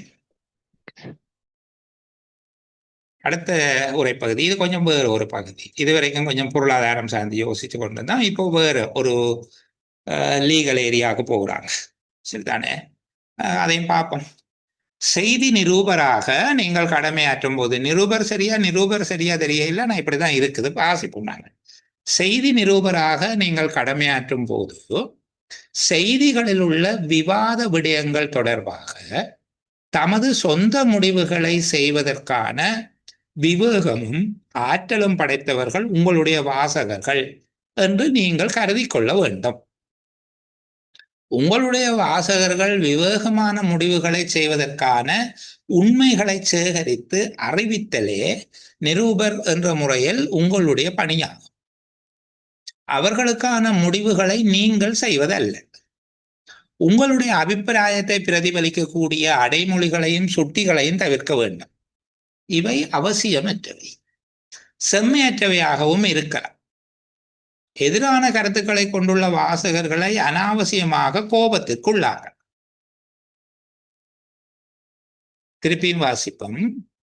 செய்தி நிருபராக நீங்கள் கடமையாற்றும் போது செய்திகளில் உள்ள விவாத விடயங்கள் தொடர்பாக தமது சொந்த முடிவுகளை செய்வதற்கான விவேகமும் ஆற்றலும் படைத்தவர்கள் உங்களுடைய வாசகர்கள் என்று நீங்கள் கருதி கொள்ள வேண்டும். உங்களுடைய வாசகர்கள் விவேகமான முடிவுகளை செய்வதற்கான உண்மைகளை சேகரித்து அறிவித்தலே நிருபர் என்ற முறையில் உங்களுடைய பணியாகும். அவர்களுக்கான முடிவுகளை நீங்கள் செய்வதல்ல. உங்களுடைய அபிப்பிராயத்தை பிரதிபலிக்கக்கூடிய அடைமொழிகளையும் சுட்டிகளையும் தவிர்க்க வேண்டும். இவை அவசியமற்றவை, செம்மையற்றவையாகவும் இருக்கலாம். எதிரான கருத்துக்களை கொண்டுள்ள வாசகர்களை அனாவசியமாக கோபத்திற்கு உள்ளாக்கலாம். இப்போது என்னுடைய கேள்வி, இதை எழுதியவருடைய நோக்கம், சாராம்சம் வேண்டாம். வாசகர்கள் தீர்மானம் எடுக்கிறதுக்கு தேவையான தகவல்களை பக்கச்சார்பு இல்லாம பொதுவாக கொடுக்கணும், அவ்வளவு. இது சாராம்சம். நிருபர்கள்ட்ட பணி என்ன பணி என்றதை சொல்ல வர்றார் சார். நிருபர்களுடைய நிருபர்கள் வேண்டிய ஒழுக்கம் அல்லது நிருபர்களுடைய ஒரு ஒழுக்க விழுமியம் தொடர்பாக பேசுவது அவருடைய நோக்கம். அந்த என்ன ஒழுக்கத்தை சொல்லுகிறார் என்று கேட்கிற போதுதான் அச்சுதன் நீங்க பேசுகிற விடயம் வரப்போகுது, அது சாராம்சம். ரெண்டுக்குள்ள வித்தியாசம் வழங்குதா? உரையாசிரியருடைய நோக்கம் என்ன? ஒரு நிருபர் நடந்து கொள்ள வேண்டிய முறையை விவரிப்பது, இது நோக்கம். அந்த முறையை எப்படி விவரிக்கிறார் என்று கேட்கிற போது சாராம்சம். எப்பவுமே சாராம்சத்தை தெளிவாக கண்டுபிடிக்கிறதுக்காகத்தான் நாங்கள் நோக்கத்தை வினவுவது. நோக்கம் புரிந்தால் சாராம்சத்தை கண்டுபிடிக்கிறது எளிது. சரி, சாராம்சம் என்ன சொல்லுகிறார் சொல்லுங்க. அதாவது ஒரு செய்தியாளர் தான் சேகரிக்கிற தகவல்களை வாசகர்களுக்கு அது வழங்கணுமே தவிர அவற்றை சொந்த அபிப்பிராயங்களை இணைத்தல் ஆகாது. ஏன்னா நிகழ்வுகளை அறிக்கையிடல் வேண்டும் அல்லது உண்மைகளை அறிக்கையிடல் வேண்டுமே தவிர அபிப்பிராயங்களை இணைத்தல் ஆகாது. இப்போ உதாரணமாக அரசாங்கத்தின் ஏழை மக்களை வருந்த செய்யும் செயலாக வரி வீதம் அதிகரிப்பது அல்லது ஏழைகளின் மீது மேலும் சுமை அதிகரிக்கும் விதமாக அரசாங்கத்தினால் வரி வீதம் அதிகரிக்கப்பட்டது, இது சொல்லக்கூடாது. ஏழை மக்களின் மீது சுமையை சுமத்துகிறதா இல்லையாங்கிறத அது வாசிக்கிறவர் புரிந்து கொள்வார். நீங்கள் சொல்ல வேண்டியது அரசாங்கத்தினால வருமான வரி வீதம் அதிகரிக்கப்பட்டிருக்கு, அவ்வளவுதான். அல்லது பொருட்களுக்கான வட் வரி, பெறுமதி சேர் வரியினுடைய வீதம் 12 வீதத்திலிருந்து 18 வீதமாக மாற்றப்பட்டிருக்குது, இவ்வளவுதான். வட்வரியை அதிகரித்ததால மக்கள் மீது சுமை சுமத்துதோ, அரசாங்கம் கொடூரமானதோ, அல்லது அரசாங்கம் தூர நோக்கில சிறந்த பொருளாதார எண்ணக்கருவோடு செயற்படுகிறதோ, இந்த அபிப்பிராயம் உங்களுக்கு தேவையில்லை. சரிதானே? கோட்டாபய ராஜபக்ச வந்தபோது அவர் ஜனாதிபதி ஆகிறதுக்கு அந்த காலப்பகுதியில பெருமளவாக வரி குறைப்பு செய்தார். எல்லா வரிகளையும் குறைச்சார், சில வரிகளை நீக்கினார், சில வரிகளை குறைச்சார். சரிதானே?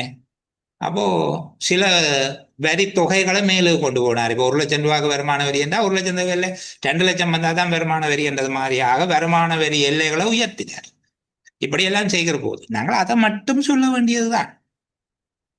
சரிதானே? அதாவது வரி வீதங்கள் குறைக்கப்படுகிறது, சில வரிகள் நீக்கப்படுகின்றன, சில வரி விதிப்பு எல்லைகள் உயர்த்தப்படுகின்றன, அவ்வளவுதான். அதை அபிப்பிராயத்தோடு ஒட்டி சொல்ல தேவையில்லை. அதை மக்கள் பார்த்துக் கொள்வார்கள். அபிப்பிராயம் தான் அவங்க சொல்லுகிறார்கள். விவேகமான முடிவுகளை செய்வதற்கான உண்மைகளை சேகரித்து அறிவித்தல் நிருபர் என்ற முறையில் உங்களுடைய பணியாகும். விவாத விடயங்கள் தொடர்பாக, விவாத விடயங்கள் என்றால் விவாதத்துக்குரிய விடயங்கள், ரீச்சாக்குள்ள மிக்சர் கொண்டு போகலாமா கொண்டு போகலாதா என்கிறது விவாதம் தொடர்பான விடயம். அது தொடர்பாக தங்களுடைய முடிவுகளை செய்வதற்காக அவர்கள் டிசிஷன் மேக் பண்றதுக்கு அவர்களுக்கு விவேகமும் ஆற்றலும் உண்டு. அப்படியானவர்கள் உங்களுடைய வாசகர்கள் விவேகம் ஆற்றல் உடையவர்கள். நீங்கள் அவைக்கு குழந்தை பிள்ளை மாதிரி சொல்லிக் கொடுக்க தேவையில்லை. தவறான சரியான மக்களுக்கு மகிழ்ச்சி தரக்கூடிய மக்களை சோகத்தில் ஆழ்த்தக்கூடிய இந்த மாதிரியான கதைகளோடு நீங்க சொல்ல தேவையில்லை. நிகழ்ந்ததை நிகழ்ந்தபடி சொல்ல வேண்டியது மட்டும்தான். அப்ப இங்க பிரதானமான செய்தி உரைப்பகுதி ஏற்கனவே அச்சுதான் தெளிவா சொன்ன தொடக்கத்திலேயே அந்த சாராம்சம் சொல்லுங்க. அப்படின்னு திருப்பி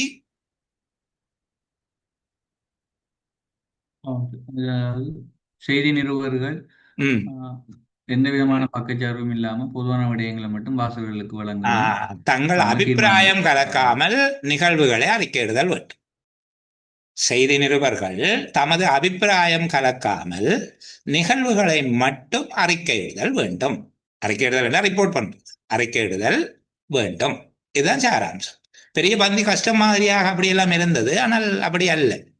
உங்களுடைய அபிப்பிராயத்தை பிரதிபலிக்கக்கூடிய அடைமொழிகளையும் சுட்டிகளையும் என்பதனுடைய அர்த்தம்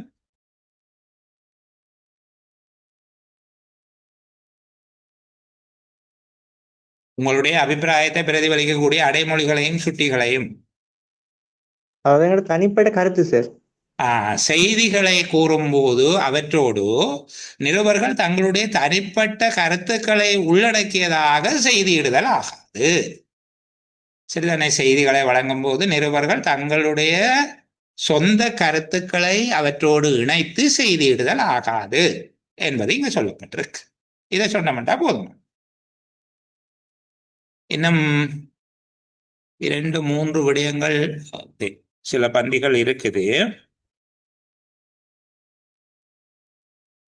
சரி, நாங்கள் அடுத்தது கொஞ்சம் பெரிய பந்தி, பரவாயில்ல, நீங்கள் வாசிக்கல. உங்களுக்கு இந்த பகுதியை பார்க்க பிள்ளைகள். பொது முக்கியத்துவம் வாய்ந்த விவகாரங்களை ஆராயும் போது செய்தித்தாள்கள் மூலம் நிகழக்கூடிய அறியாது செய்யப்பட்ட தவறுகளிலிருந்து செய்தித்தாள்களை பாதுகாக்கும் பொருட்டு சாதாரண மக்களைப் போல் அன்றி பிரசித்தி பெற்ற பிரமுகர்களும் அரசாங்க அதிகாரிகளும் அவதூற்றுக்காக வெகுசன சாதனங்களுக்கு எதிராக வழக்கு தொடர்தலை நீதிமன்றங்கள் கடுமையாக்கி உள்ளன. பிரசித்தி பெற்ற பிரமுகர்களும் அரசாங்க அதிகாரிகளும் இனங்காணல், பழிதூற்றல், வெளியீடு என்ற 3 மரபு வழிவந்த தேவைகளுக்கும் மேலதிகமாக ஒரு செய்தித்தாள் வன்மத்துடன் நடந்து கொண்டது என்பதை நிரூபிக்க வேண்டும் என்பதை அண்மை கால நீதிமன்ற தீர்ப்புகள் காட்டி நிற்கின்றன. பொய்யானதொன்று என்று அறியப்பட்ட ஒரு செய்தியை வெளியிடுதல் அல்லது செய்தி பொய்யானதா உண்மையானதா என்பதை அறிந்து கொள்ளாத உதாசீனத்துடன் ஒரு செய்தியை வெளியிடுதலே வன்மம் என்பதன் மூலம் கருதப்படுகின்றது என நீதிமன்றங்கள் வரைவிலக்கணப்படுத்தி உள்ளது. இந்த இடத்துல ஒரு இலக்கண தவறு இருக்குது.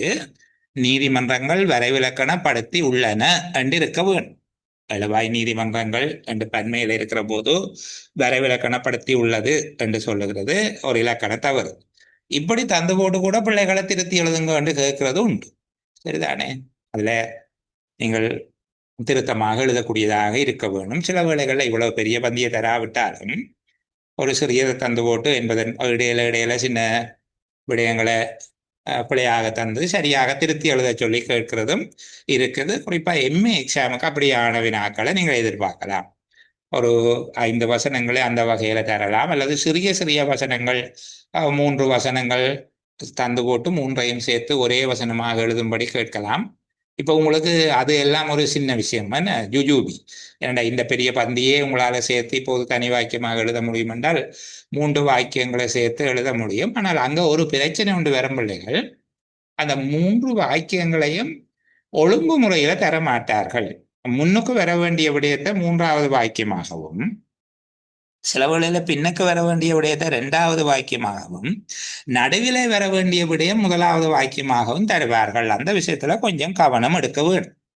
சரியா? இந்த இடத்துல ஞாபகம் வரைக்கும் நான் உங்களுக்கு சொல்லி போட்டு போகிறேன். அதுல அந்த தந்த ஒழுங்குல நீங்கள் எழுத வேணும் அப்படி என்று சொல்லி எழுத யோசிக்க கூடாது.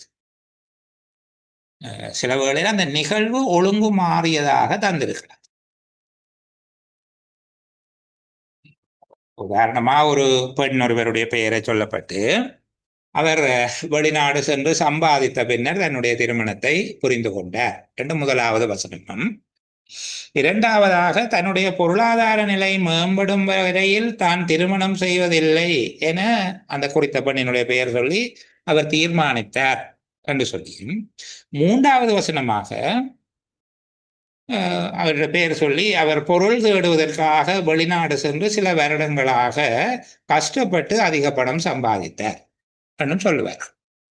அப்ப இங்க ஒழுங்கு என்னென்றால், முதல் அவர் தன்னுடைய பொருளாதார நிலை உயரும் வரை திருமணம் செய்வதில்லை என்று தீர்மானிப்பது, இரண்டாவது வெளிநாடு சென்று பொருள் ஈட்டுவது, மூன்றாவது அதன் பின்னர் திருமணம் செய்து மகிழ்ச்சியாக இருப்பது.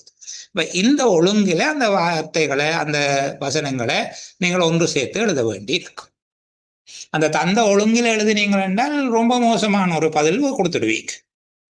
அது தெளிவா இருக்கவும் சரிதானே. சில வேளைகள்ல நாங்கள் இப்படியானதை படிச்சு கொண்டு போகக்குள்ள அந்த மாதிரியாகவும் கேட்கலாம். எப்பவுமே எந்த பரீட்சையிலும் எந்த பெரிய வளவாளர் உங்களுக்கு படிப்பிச்சு விட்டாலும் உங்களுடைய சொந்த ஆற்றலை மதிப்பீடு செய்வதற்கான கேள்விகள் நிச்சயமாக இருக்கும்.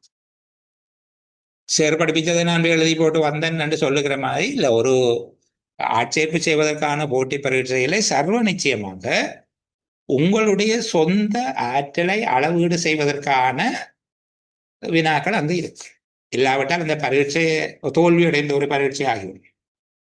யாரோ சொல்லுவதை அப்படியே மனனம் செய்து அதை போய் அப்படியே சோதனை கடைசியில் துப்பிட்டு வருகிறவன் வேலைக்கு போகலாம் என்றால் ஆட்சேர்ப்புக்கான போட்டி பரீட்சை ஃபெயிலியர்.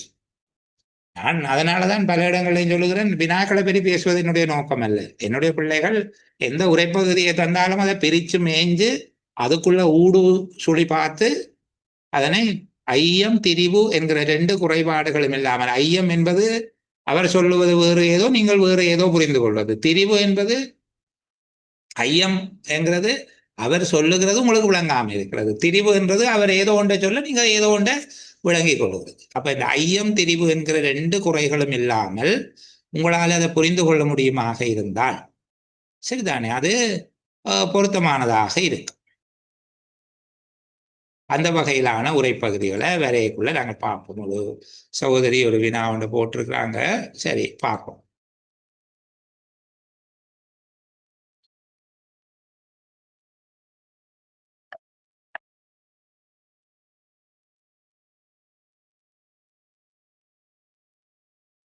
இப்போ அந்த சொன்ன விடயத்தை புரிந்து கொண்டீங்க தானே பிள்ளைகள். இந்த விதமாக கேள்வி வந்தாலும் நீங்கள் அதை மேனேஜபிள் அதை செய்யக்கூடியதாக இருக்க வேண்டும். நீங்கள் அதை முகாமை செய்யக்கூடியவர்களாக, கையாளக்கூடியவர்களாக இருப்பீர்கள் என்று சொல்லி நான் நம்பிக்கொள்கிறேன்.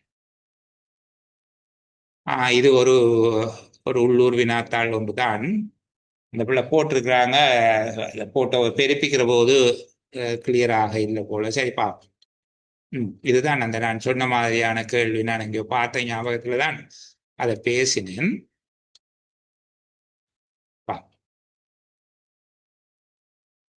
சரியா, இதுதான் அந்த நான் சொன்ன மாதிரியான கேள்வி. மாலா தனது திருமணத்தை 2 ஆண்டுகளுக்கு பிற்போட்டாள். அவள் தனது பொருளாதார பிரச்சனையை தீர்க்க முயன்றாள். அவள் வெளிநாடு சென்றாள். சரிதானே. இதுல ஓரளவுக்கு ஒழுங்கு சரியாக இருக்கு.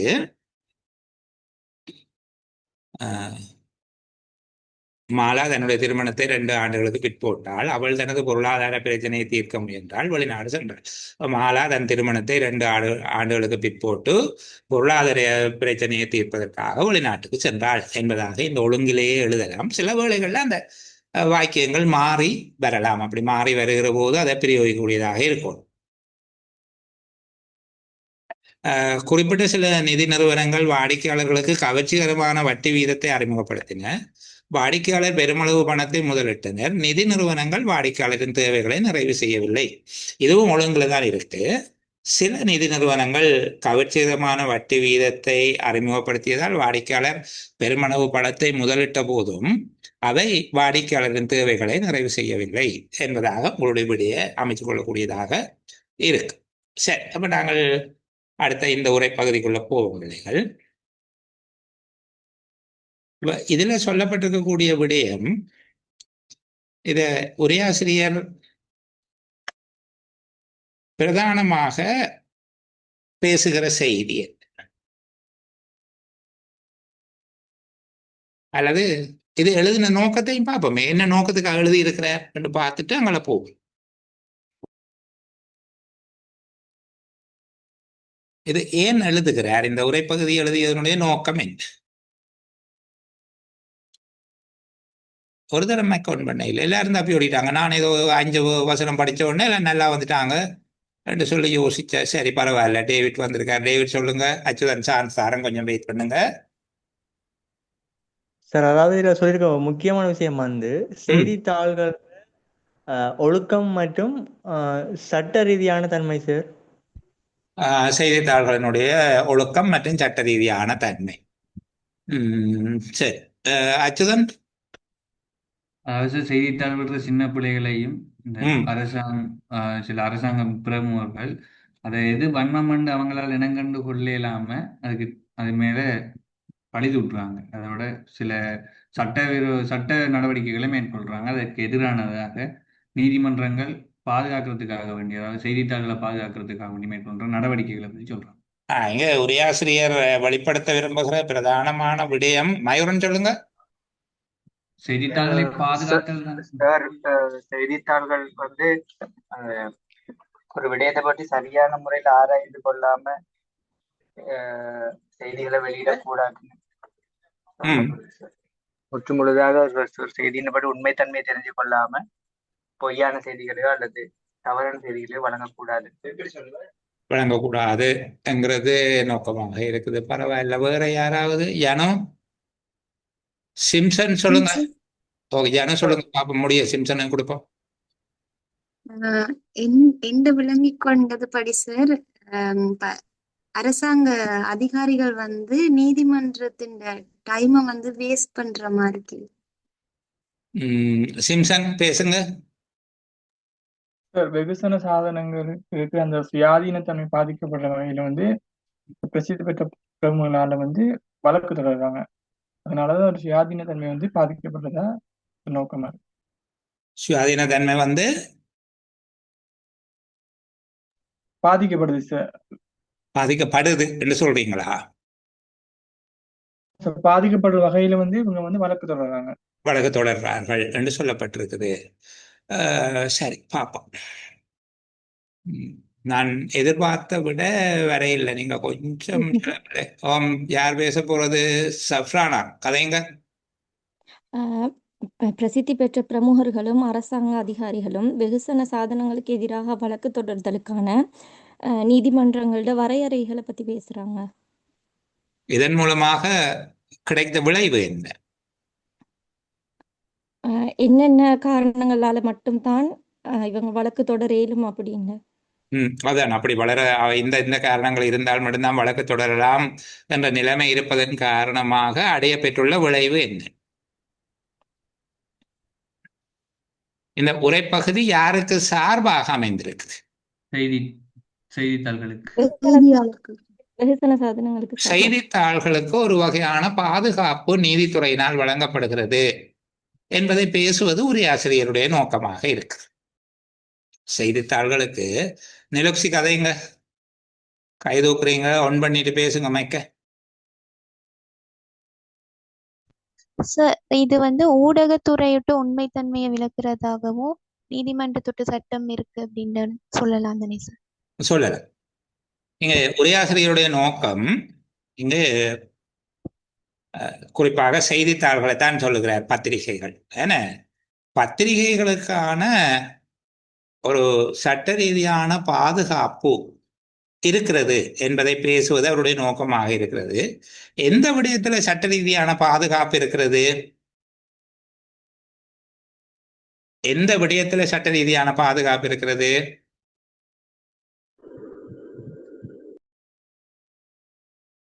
யாரோட சகோதரன் ஒன் பண்ணீங்க போயிட்டீங்க, சொல்லுங்க போ.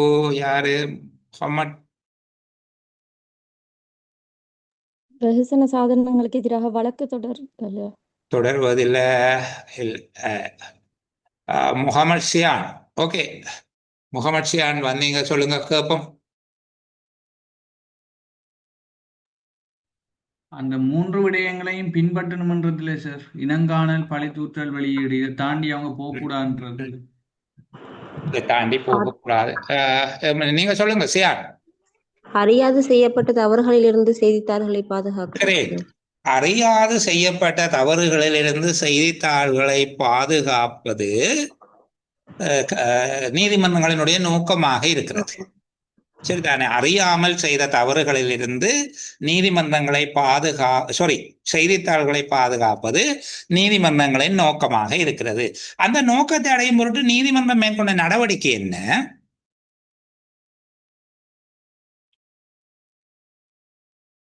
அறியாது செய்த தவறுகளிலிருந்து செய்தித்தாள்களை பாதுகாப்பதற்காக நீதிமன்றம் மேற்கொண்ட நடவடிக்கை என்ன? இப்படி பந்தய தந்திர பிள்ளைகள் இப்படி கேள்வி கேட்பாங்கள். சுருக்கம் எழுதுறது மட்டுமல்ல எங்களோட நோக்கம். அச்சுதன் சொல்லுங்க. வழக்கு தொடரலை கடுமையாக்கியுள்ளது. வழக்கு தொடருவதை கடுமையாக்கி இருக்க கஷ்டம். சும்மா வழக்கு தொடர முடியாது. சரிதானே? இந்த செய்தித்தாள்கள் சட்டத்தினால் வழங்கப்படுகின்ற பாதுகாப்பினை எப்போது இழந்து தண்டனைக்குள்ளாகும்? சட்டத்தினால் வழங்கப்பட்ட பாதுகாப்பினை இழந்து ஒரு செய்தித்தாள் தண்டனைக்கு உள்ளாகக்கூடிய சந்தர்ப்பம் என்ன? இனங்காணல், பழிதூற்றல், மற்றது வெளியீடு என்ற 3 மரபு வழி தேவைகளுக்கும் மேலதிகமா சார் ஒரு செய்தித்தாள் வன்மத்துடன் நடந்து கொண்டான்னு சொல்லி நிரூபிக்கப்படுற ஒற்ற பதில் சொல்லுவோம். ஏன்னா இன்னொரு கேள்வி கேட்கப்போம். வன்மத்தோடு நடந்து கொள்ளுகிற போது, ஒரு செய்தித்தாள் வன்மத்தோடு நடந்து கொள்ளுகிற போது அது தன்னுடைய பாதுகாப்பை இழக்கும். வன்மத்தோடு நடந்து கொண்டது என்று நிரூபிக்கப்படுகிற போது அது தன்னுடைய அந்த மன்னிப்பினை, தவறுகள்ல இருந்து பாதுகாப்பு பெறுகின்ற மன்னிப்பினை அது இழந்து விடுகிறது. சரி, ஒரு வெகுசன சாதனம் அல்லது செய்தித்தாள் தவறிழைத்தது என்பதை நிரூபிப்பதற்கான எத்தனை தேவைப்பாடுகள், சட்ட தேவைப்பாடுகள் இங்கு சொல்லப்பட்டிருக்கு?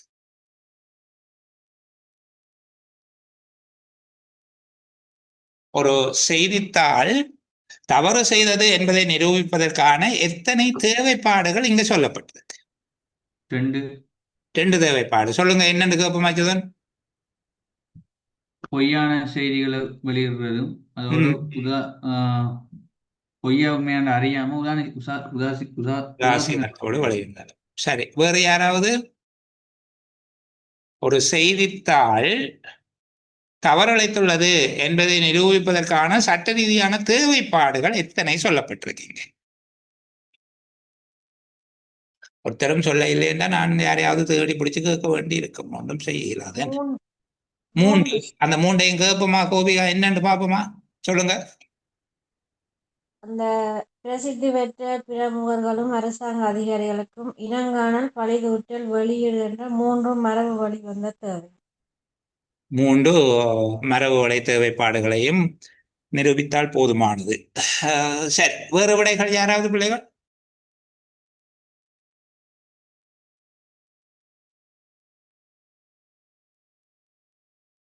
வேறு விடைகள்?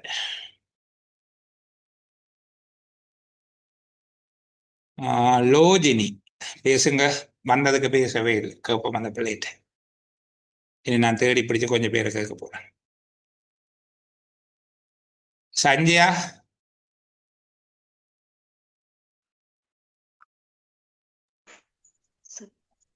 சொல்லுங்க. சொல்லுங்க. லோஜினி கதைங்க. லோஜினி சொல்லிட்டு சஞ்சயாக வாங்கிட்டா. சொல்லுங்க லோஜினி, பதில் சொல்லுங்க. உங்களை தான் பார்த்துக்கொண்டு வந்த பிள்ளைய மோஃபில் அனுப்பிட்டேன். நீங்க சொல்ல போறீங்கன்னு நம்பிக்கொண்டு. செய்தித்தாள்களின் குற்றத்தை நிரூபிப்பதற்கு அல்ல, செய்தித்தாள்கள் தண்டிக்கப்படுவதற்கான சட்ட ரீதியான எத்தனை தேவைப்பாடுகள் இங்க சொல்லப்பட்டிருக்கு?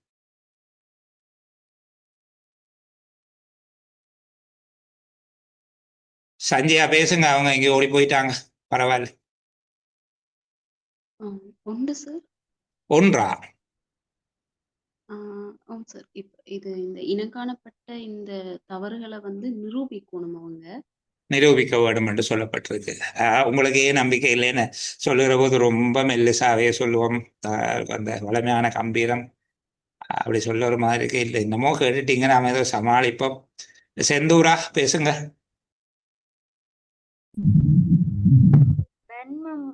செய்தித்தாள்கள் வன்மத்தை காட்டுறது எத்தனை விடயங்கள் நிரூபிக்க வரும்? பொய்யானது என்று அறியப்பட்ட ஒரு செய்தியை வெளியிடுறதும், பொய்யானதா உண்மையானதா என்று அறிந்து கொள்ள முடியாத உதாசீனத்தை. சரி, பார்ப்போம். நான் வேற ஒரு பிள்ளைய தேடி பிடிப்போம். கரணால் கேட்கல. மானசா பார்த்து கதைங்க. அந்த பிள்ளைய பின் தன்னை கைவிட்டாங்கன்னு யோசிக்கும். ஹலோ. சொல்லுங்கம்மா விளங்கு. 4 காரணங்கள் சார். முதல்ல பிரசித்தி பெற்ற பிரமுகர்களும் அரசாங்க அதிகாரிகளும் இனங்காண்றது, பழி தூற்றல், வெளியீடு, அதோட அந்த செய்தித்தாள் உண்மையல்லாத, அதாவது வன்மத்தோட நடந்து கொண்டதை உறுதிப்படுத்தினா சரி. கிரேட். இப்ப நான் அந்த இந்த பழைய வைரமுத்து வசனம் இங்க என்ன இத்தனை நாளா எங்கிருந்தா என்று சொல்லியிருக்கிறாமே. இங்க என்னென்னால் 3 மரபு வழி தேவைப்பாடுகள் சொல்லப்பட்டிருக்குது. ஒன்று இனங்காணல், 2வது பழிதூற்றல், 3வது வெளியீடு. சரிதானே? இப்ப இந்த 3ஐயும் இவர்கள் நிரூபிக்க வேணும். யார் நிரூபிக்க வேணும்? காலங்காலமாக சொல்லப்பட்டது, பிரமுகர்களும் அரசாங்க அதிகாரிகளும் பத்திரிகையின் மீது குற்றத்தை நிரூபிப்பதாக இருந்தால் இந்த 3 விஷயங்களை நான் இதில் அதிகம் பிள்ளைகளுக்கு விளங்கப்படுத்தல. இனங்காணல்ங்கிறது இவரைத்தான் சொல்றது என்று சொல்லி விளங்கக்கூடியதாக பெயர் சொல்லி சொல்றது. அதுக்காகத்தான் இந்த பத்திரிகைகள்ல சில பேரை புனப்பெயர் எல்லாம் போட்டு எழுதுவாங்க. சரிதானே? இப்போ ஃபேஸ்புக்கில் எழுதுகிறார்களும் சில பேரை நேரடியாக அவருடைய பெயரை சொல்லாமல் அப்படி வேறு ஏதோ ஒரு குறியீட்டை பயன்படுத்துவார்கள். அது அப்போ இனங்காணல், பத்திரிகை இவர்தான் என்று அடையாளம் காட்டுவது. 2வது அவர் மீது அவதூறு சுமத்துவது, பழி தூற்றுவது. 3வது அந்த தகவலை வெளியே விடுவது, வெளியீடு செய்வது என்ற 3 மரபு வழி வந்த தேவைகள் இருந்தது குற்றத்தை நிரூபிப்பதற்கு. ஆனால் இப்போது அந்த தேவைகளுக்கு மேலதிகமாக செய்தித்தாள் வன்மத்துடன் நடந்து கொண்டது என்பதை நிரூபிக்க வேண்டும். ஆகவே ஒரு செய்தித்தாளுக்கு தண்டனை வாங்கி கொடுக்க வேண்டும் என்றால் அந்த செய்தித்தாள் இனங்காணல், பழிதூற்றல், வெளியீடு, வன்மத்துடன் நடந்து கொண்டமை என்கிற 4 விடயங்களை நிரூபிக்க வேண்டி இருக்கு. யார் நிரூபிக்க வேணும்? இந்த பிரசித்தி பெற்ற பிரமுகர்கள், அரசாங்க அதிகாரிகள் செய்தித்தாளினுடைய குற்றத்தை நிரூபிப்பதாக இருந்தால் நீதிமன்றம் சொல்லுது வளமையான இனங்காணல், பழிதூற்றல், வெளியீடு என்பதற்கு மேலதிகமாக அவர்கள் வன்மத்தோடு நடந்து கொண்டார்கள் என்பதை நிரூபிக்க வேண்டும். ஆகவே 4 சட்ட தேவைப்பாடுகள் இங்கு சொல்லப்பட்டிருக்கு. வன்மத்துடன் நடந்து கொண்டார் என்பதனுடைய பொருள் விளக்கம்தான்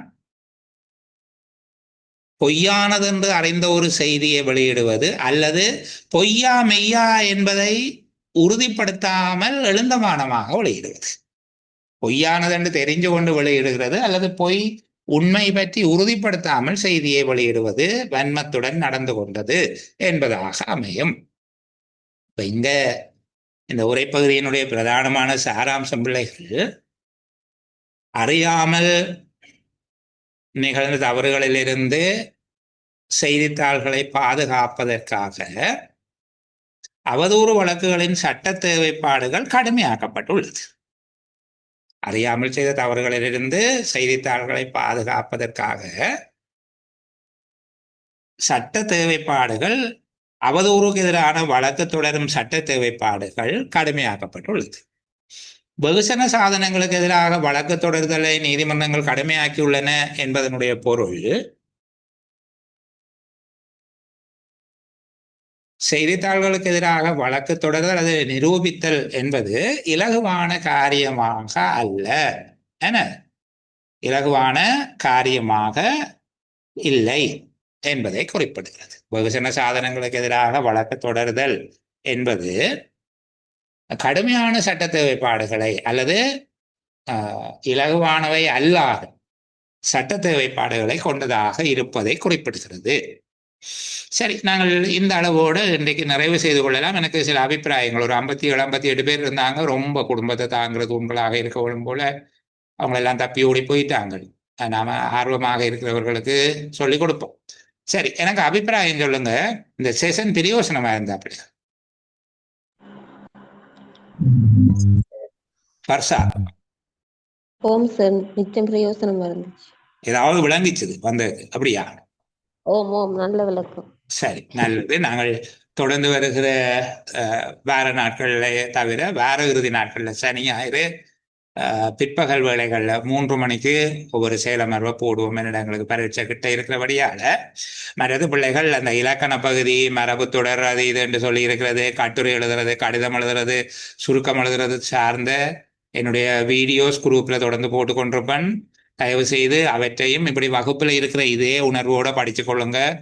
இந்த வாய்ப்பை தவறவிட்டால் இன்னொரு தடவை அரசாங்க உத்தியோகம் என்று தேடிக்கொள்வது மிக கடினமாக இருக்கும். இந்த வாய்ப்பை தவற விட்டுறாதீங்க. சிறிதான காலம் உங்களோட கையில் ஒரு பெருமதியான சந்தர்ப்பத்தை தந்திருக்குது. சோம்பலினால தொலைச்சு போடாதீங்கோ. எதிர்காலத்தில் இதை விட பெருமதியான வேலைகள் அல்லது பெருமதியான வாய்ப்புகள் உங்களுக்கு வரலாம். ஆனால் இந்த வேலை நிச்சயமானது அல்ல, கிடைக்குமா என்பது நிச்சயமானது அல்ல. இப்போ இது கிடைக்க அதுக்கு பிறகு நீங்கள் எல்லாருமே அப்படித்தான். நான் ஆரம்பத்தில் முகாமைத்துவ சேவை உத்தியோகத்தர் சேவையில தான் இருந்தேன். அப்போது அது வேறு பெயரில் அழைக்கப்பட்டது எழுதுனர் சேவை என்று. அதுக்கு பிறகு நீங்க படிப்படியாக வளர்ந்து கொள்ளையிலும் சரிதானே. கையில ஒரு அரசாங்க உத்தியோகம், நீங்களாக உழைத்து பெற்ற ஒரு பதவி, அதுக்கான வாய்ப்பை காலம் கையில கொடுத்துருக்கு. கவனமா பயன்படுத்தி கொள்ளுங்க. இன்னும் ஒரு மகிழ்வான பொழுதுல மீண்டும் எல்லோரையும் சந்திக்கிற வரைக்கும் எல்லோருக்கும் நல்ல பொழுதுகள் அமைய வேணும் என்கிற பிரார்த்தனைகளோடு bye bye. Good night. Thank you sir. நன்றி சார். Good night.